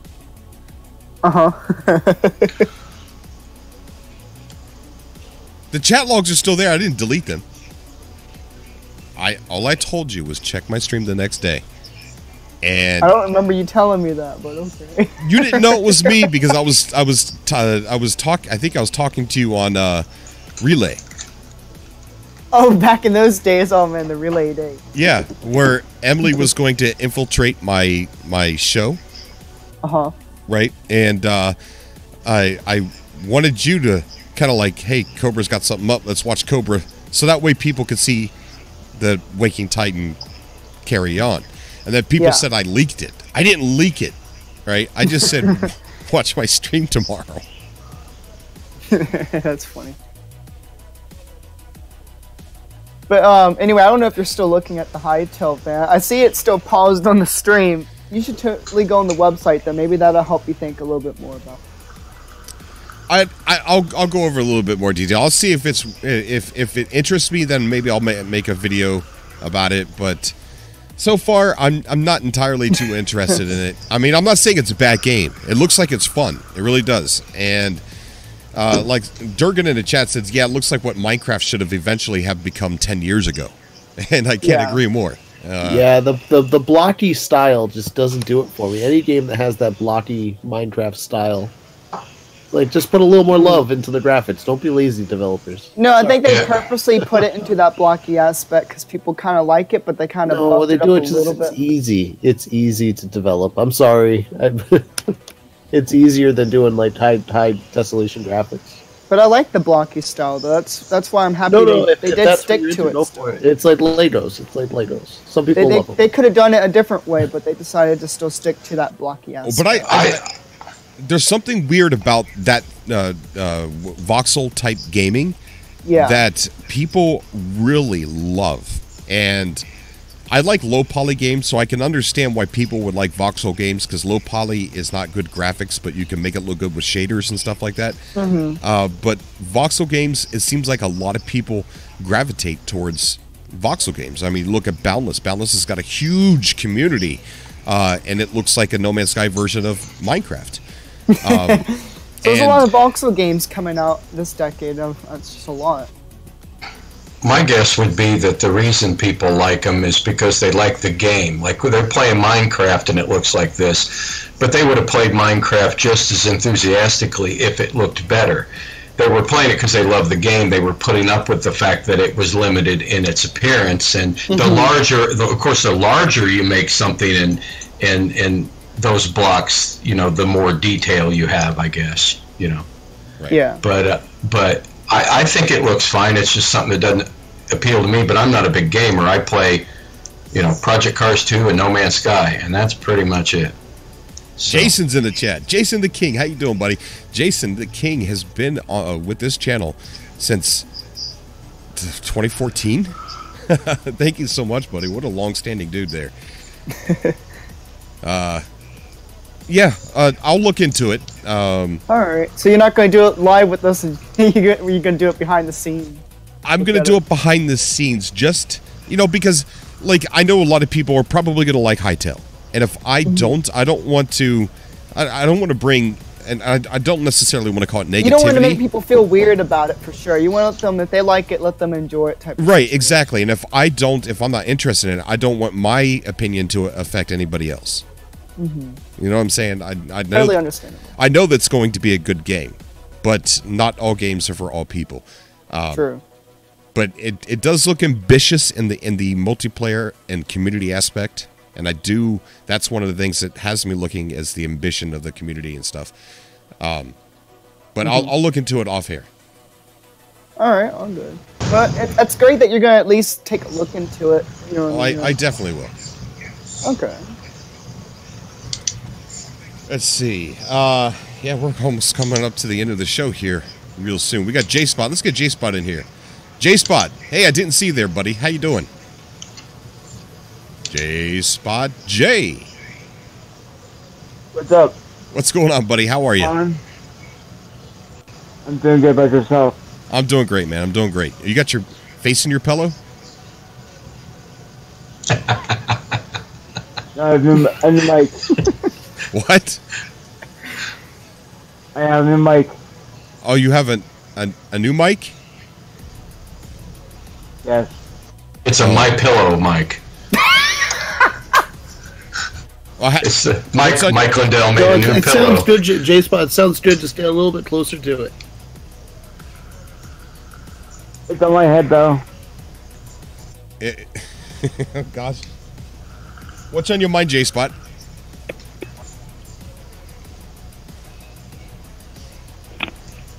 Buying another new microphone.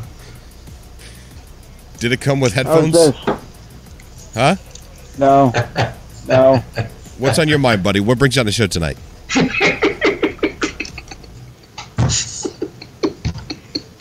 A lot of laughing gas. Is that J-Spot laughing? That was me laughing. Oh. Sorry. J-Spot! Is it better? Is it better? Let's just go with yeah. What's on your mind, bud? Nothing really. Okay.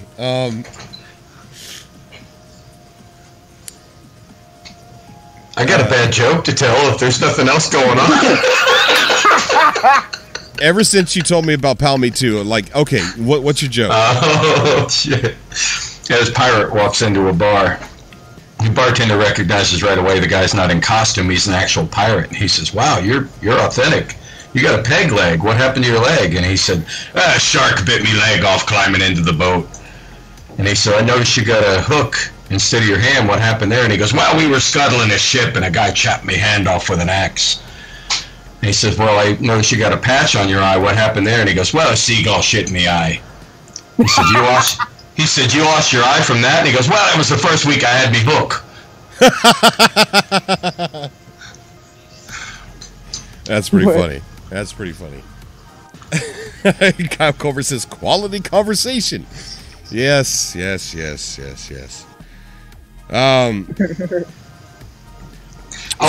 got something I can bring up real quick. I had it written on a paper downstairs to remind me to ask you. Before updates come, I think I remember years ago, before an update, people were talking about how the game started lagging more.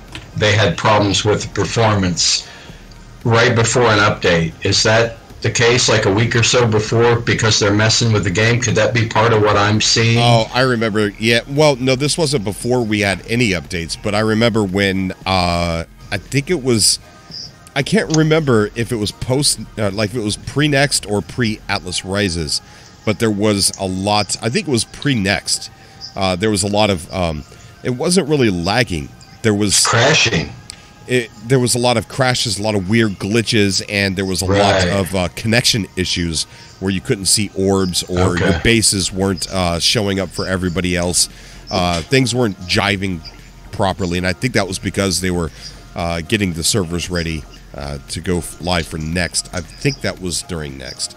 But I think that's one of the reasons why. I don't think we're going to see that anymore unless they're going to be messing around with lobbies and and messing around with the multiplayer. I don't know. Do you think we're past? Do you think we're past the point where there could be such an update that everything gets reset and your bases are all messed up and that kind of thing? No. Are we past that? No, I don't think we're past that. The reason why we haven't had a reset with all these other cool updates that we've been getting is because they haven't changed the environment, the terrain. So once they need to change the landscape or change like the things that are on these planets that are permanent part of landscapes and stuff like that, then we would have another reset. That's going to make a mess. I'm all for it, man. I mean, shoot. I think that they have something in place now with the bases and things like that, where before when they did a reset and messed up your base, sometimes they would put it underwater. They could probably add some coding in there to where they know where the bases are. They know ones that are on land and they know ones that are in water. And they could probably just, because the way if you put down a piece, it changes the ground around, so it forms for your base. So I think we wouldn't have the problem with that again. But resets to me are always fun because that just tells me that we're about to see something drastically different than what we're used to. True. I noticed with the crystal sulfide that you get underwater that there was no, for a while there was a consistency with how it regrew and you could get it again and you go back underwater to the same area and get them again. And it was every couple of days it seemed like they would regenerate, and then they stopped on my game and literally stopped for a month. And I would go back multiple times every week for a month. And there would be no crystals there, but I kept the structure that I built underwater so I could walk down to it. I don't go underwater. I just walk down to the crystals, and I check and see they're not there. Yesterday, they showed back up, so don't give up on them. If you go to a same area and there's no crystals, just wait. Sometimes it can take a month for them to regenerate again. Right. We are at 91% complete for PS4. So wait, is there an update or something? And what's going on? What's that mean? That means the research progress for our community event. We're almost done completely.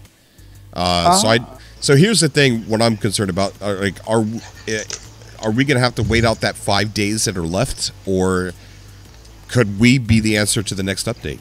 The only way to find that out is if PS4 people.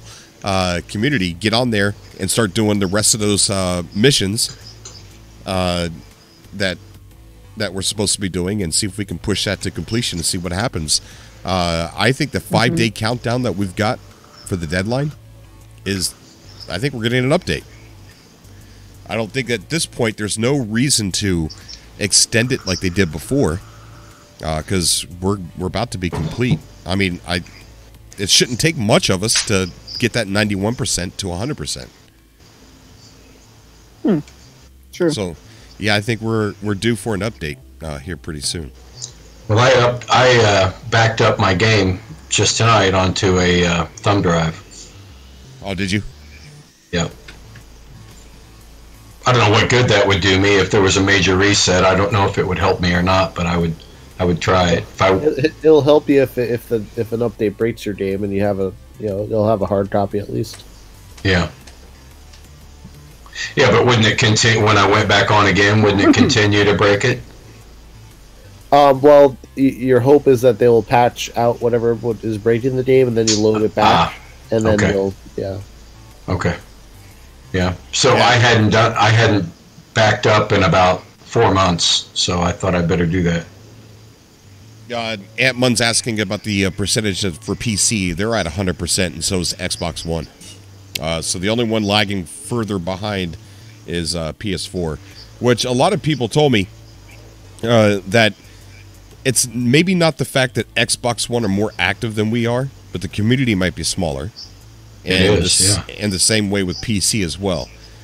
So PS4 might not be struggling because we're lazy players, but because it's a bigger community, a bigger base of players.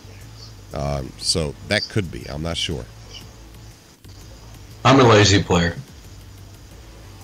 A lot of people, like we were talking about this before in the pre-show, when it comes to, I can't believe that Snow Obsidian can call himself a champion and nobody challenge him, right? Nobody's challenging this kid. Well, they've seen what happens to everyone else that does.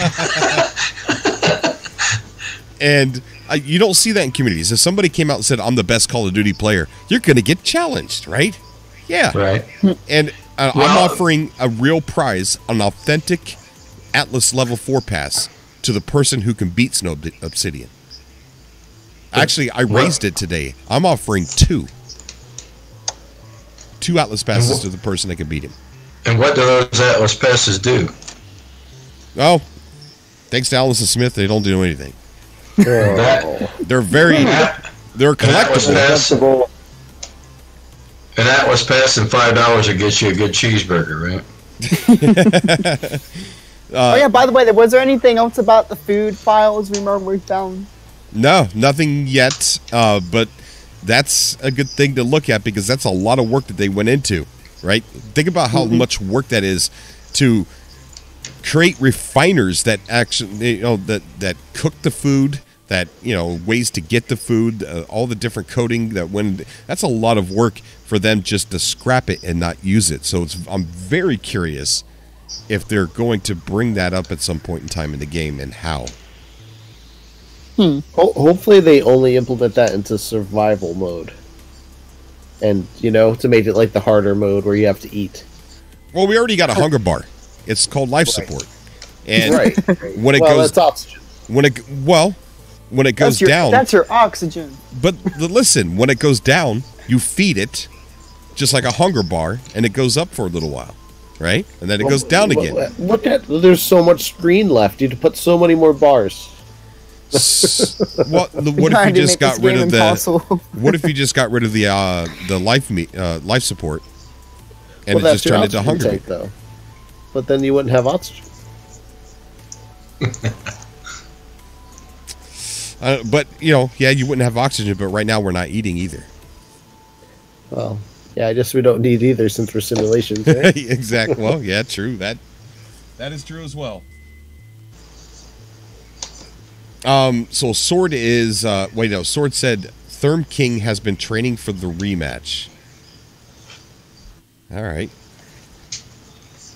Well, if I get enough people, we'll go live tomorrow and we'll see if we can embarrass Snow Obsidian on in the Galactic Thunderdome. But so far he's got no takers and there's nobody wanting an Atlas pass, so I don't know what to do. What happens on a planet if you get attacked by Sentinels and you take on the next round and you take on the next round and you beat the biggest of them? What happens then? Nothing really. Once you get upgraded, you could just sit there and just beat them in your sleep. I mean, it's not even that difficult. But do they eventually stop? Trying to think. The last time I did a whole wave, I think they keep coming after you. Yeah, they stop, but not. I don't know. I haven't. It's funny. Once you get 4 stars and you get 1 walker, it a lot of times it glitches out and you don't get the 2 walkers at 5 stars. For me, at least. Yeah. It's once you're upgraded, it's boring fighting them. It really is. That's definitely something that needs to be fixed in No Man's Sky. I feel like it got more challenging after the Abyss. A little bit. I don't know. Have you guys seen them? Have you seen them buried in the ground yet? What? Where I was walking through my base, and there was one of them in the concrete floor. You could just see the top of it, and it was like the floor was liquid, and the little Sentinel was just spinning in a circle. So I had to delete my roof and delete the wall so that I was standing outside, and then I was able to delete the concrete floor that he was in, and he flew up and went out of my base, and I put everything back together. Otherwise, it would still be there. They get stuck, and they won't go away, I don't think. Well, I guess if you shut the game off, maybe they wouldn't be there, but I've had one stuck in my base for a couple days before. just flying around. They do need to expand on the whole Sentinel system, and just it doesn't really tie into this. I mean, it ties into the lore, but not into the story so much, and they're just kind of there. They need to tie it all together a little bit more and make it have some more depth to the combat. More danger. Yeah. I want more danger. I'd like to see them keep the animals from walking through structures too. Once you put a fence, if you put a fence there, the animals shouldn't be able to just walk right through it, and they can now. They need to add the Ray Rod Sentinels. The Ray Rod Sentinels that zip around and go really fast and. They need to hire Ray Rod. I have not seen that. I agree to that. They should hire Ray Rod. I mean, he does things that they're not even doing in updates. But you know what's really weird? Next kind of encompassed everything Ray Rod was doing in his overhaul. Have they ever contacted him? Do you know? I don't think they ever have, no. No, but there is definitely a big community of people out there trying to ruin him. That poor guy. Why? It's mostly other modders that are Haters trying. Gonna hate. Huh? Haters gonna hate. That's right. Haters gonna hate. I guess they're jealous of his work, and they're trying to say that he's a thief. He steals mods and stuff like that. But I talk to him. I'm in a chat where he's there every day, or sometimes he's gone for like weeks at a time because he's modding. But he's working really hard. He's doing all this stuff on his own, and he doesn't get enough credit for what he's done for our community. I can't even conceive of what he does. It's like, when a magician goes on the stage and they make the dove come out of the handkerchief, it's some kind of trick. The dove didn't actually come out of the handkerchief.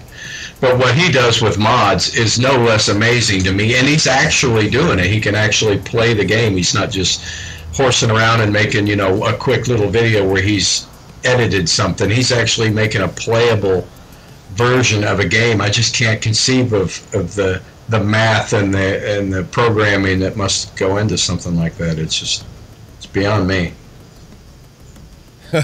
Sword says, okay, I heard Cobra say it. Now he needs to shoot a space station. All right, I'll do that next time. What happens?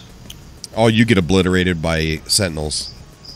But if you're upgraded enough, it's still nothing really to worry about. That's my favorite, Cobra, shooting space station, watching my pals get shot up.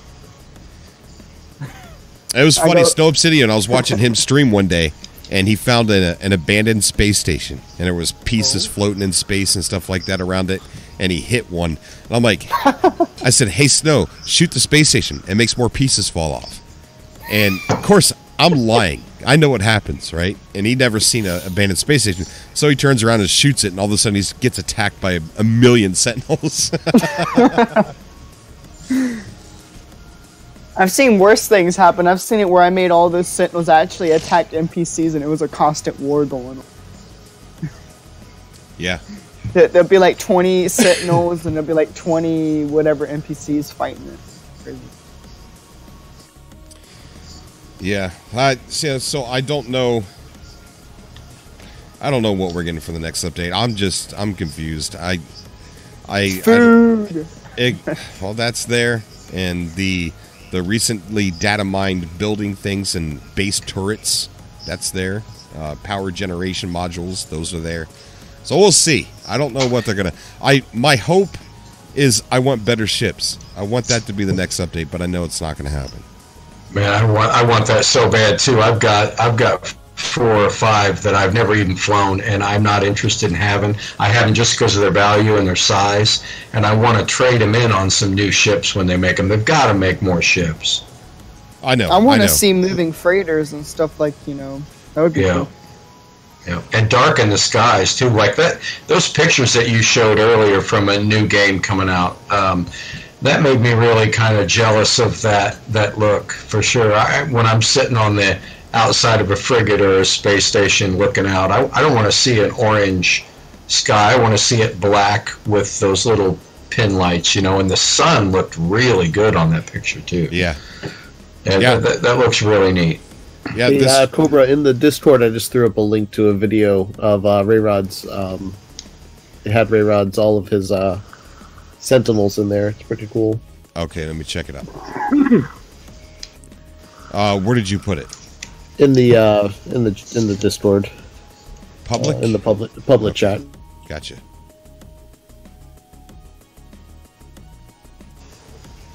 But yeah, Hooper, I'm definitely there with you. The game that he is working on looks absolutely amazing, and it's still in the beginning stage, to where it's not done. He is trying to work on some kind of a playable demo of it for what is done. For what's done already. But it's definitely still in the beginning stage. That sun in the background there, that looks great. It does. It's not just a bright light there. You can actually see kind of the aurora around it and the glow of it. It looks, and if it spins and is pulsing and shooting stuff off of it, even better. Wow. Yeah. Yeah, he wants to take. He does want to have planets that you can go on in the game, but he wants to take the kind of technology that they're using in No Man's Sky and put that towards mostly space and mostly space stations for like variation and expanse and stuff like that. But he said he will add planets as well that you can go on. Looking at that picture right now there that you got on YouTube, that reminds me of before No Man's Sky came out, when it was all just in my brain. We were just only talking about it back then. I pictured something like that, where you could literally just see a light in the distance and just take off toward it, and set it as a destination, and it might take a week or so to get there. I really thought that the game was going to be that sort of open. I didn't realize you'd hit a button and go into another level, and then there was this, the galactic map. I was a little always disappointed with the galactic map, because I thought that right there that you're showing, there's your galactic map right there. Well, very true, very true. But who really is going to try and play a game that takes you a week to get to a location to play it? Oh, so I don't know, somebody who might walk all the way around a planet. Ah, shut up.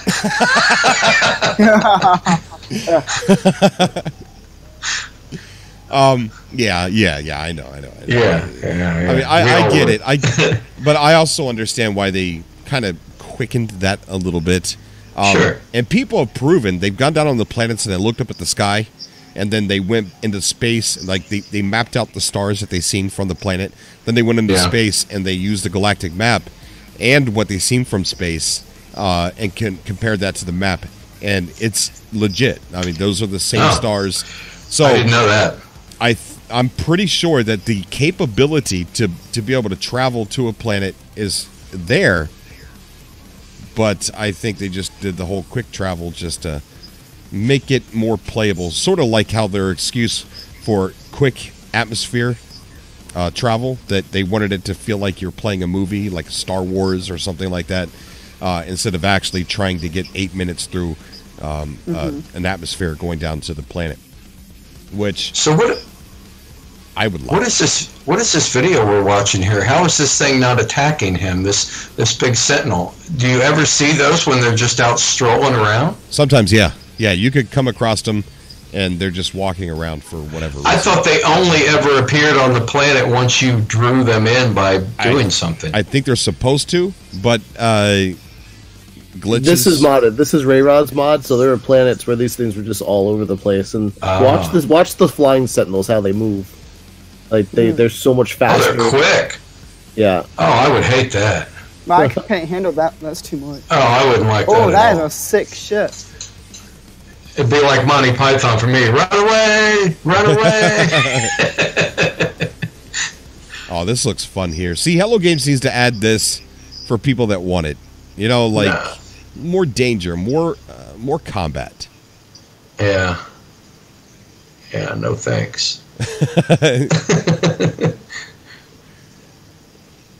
And better ships. Sorry, I'm going to keep saying. Oh, that ship he got in was pretty cool looking. Yeah, it is pretty neat.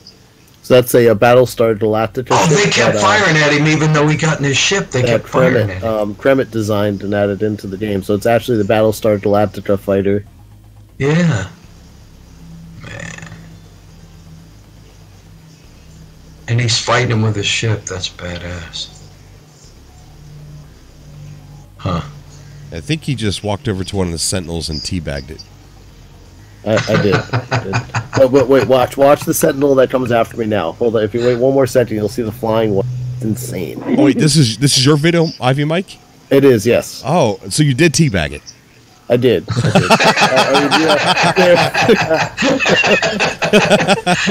I bet they really don't like that. Oh wow, look at that. Yeah, See, well, that's what we need, man. That's what they need. I mean, and if it's possible, I mean, they just need to up the speed, up the variation of their movement, and it's possible. I mean, Rayrod did. This was pre-net for sure. I like how dark and that bluish glow is got going on. Yeah, I'll see it live now. And they like shoot off to the side when they shoot, and they zip around. Yeah.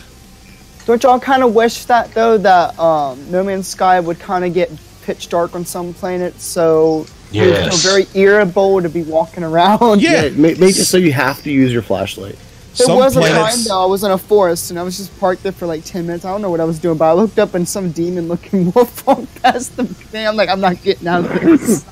Some of the planets need to be incapable of being able to see around, like either pitch black or completely covered in dust where you cannot see anything. There was that one time I did find a planet that was completely black. It was so dark, even with the sun hitting on it, it still was dark. But when it was no sunlight, black.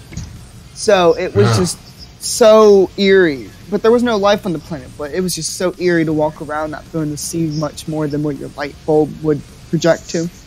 It was crazy. I have to say goodnight, everyone. Good talking to you. All right, Hooper. Night, take dude. care, buddy. Thank you for coming on. Have a good night. You too, man.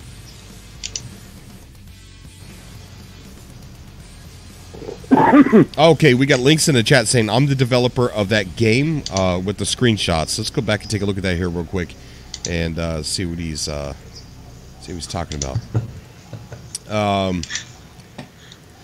He says, I'm the developer of the game with the screenshots. I can confirm you can just choose a star in the sky and just fly to it. I hope I'll come up with a video to show it on Cobra's Subcast someday. So, yeah, great work, Links. This looks amazing, and I really want to be in this environment. It looks awesome. Ivy, is that self-advertisement? I'm just kidding.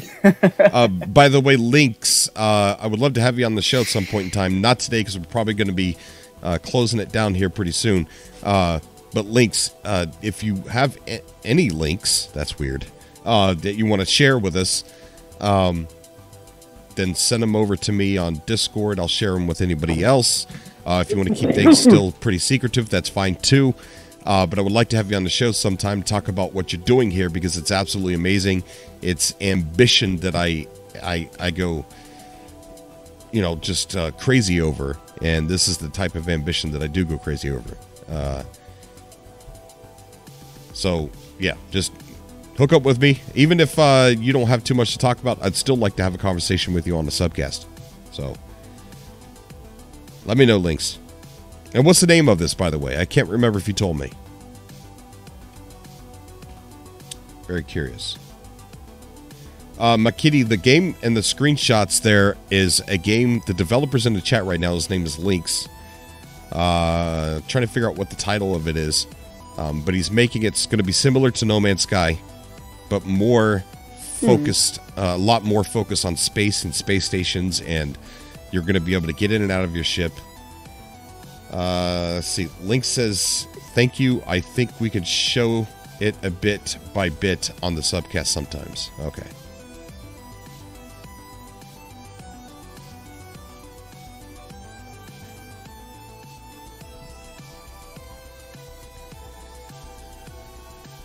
You can play. What is she asking? Wants me to play? Uh-oh. I'm going to have to play Little Big Planet with my 6-year-old daughter in a minute. Aww. All right. Okay. I'm going to play. She's acting all sad because she thinks I'm not going to do it. Okay, so Link says Link says I would rather not say the name because people would be able to Google some stuff and I'm not ready to share. Okay. All right. So Untitled, awesome space game here that he's making. I've seen video of this, and it looks amazing. But I guess we're gonna call that a show tonight, guys. And I want to thank everybody who called in, and we were just all over the place. I had no show prepared, had nothing ready to talk about. So I thank you guys for coming on the show and driving it. I had a blast, Grover. Thanks for having us. Oh, for sure. Everybody in the chat, thank you so much for coming out to the show. I appreciate you guys coming out and sitting through some of the weirdness with Snow Obsidian and myself, I guess. Hey, you didn't call me weird for once, yay. Well, yeah, you sometimes, you're weird. weird. Just like I was just like Snow. I'm like, what? You're a little bipolar. Sometimes you're like really normal, but then all of a sudden you get like really strange, dude. What do you mean? You go all Ronk on us. Yeah, he turns into Ronk. Is that bad or good? Did you? Wow, that was a mess in the kitchen, guys. I gotta go. Okay. Yep, big mess in the kitchen. All right, love you guys. Thank you so much for coming out, and I will see you all in the next video. We're live every Friday. So we'll be back next Friday for a live stream at 6 p.m. Eastern Standard Time. All right. Bye, everybody. Bye, guys. Bye. Bye.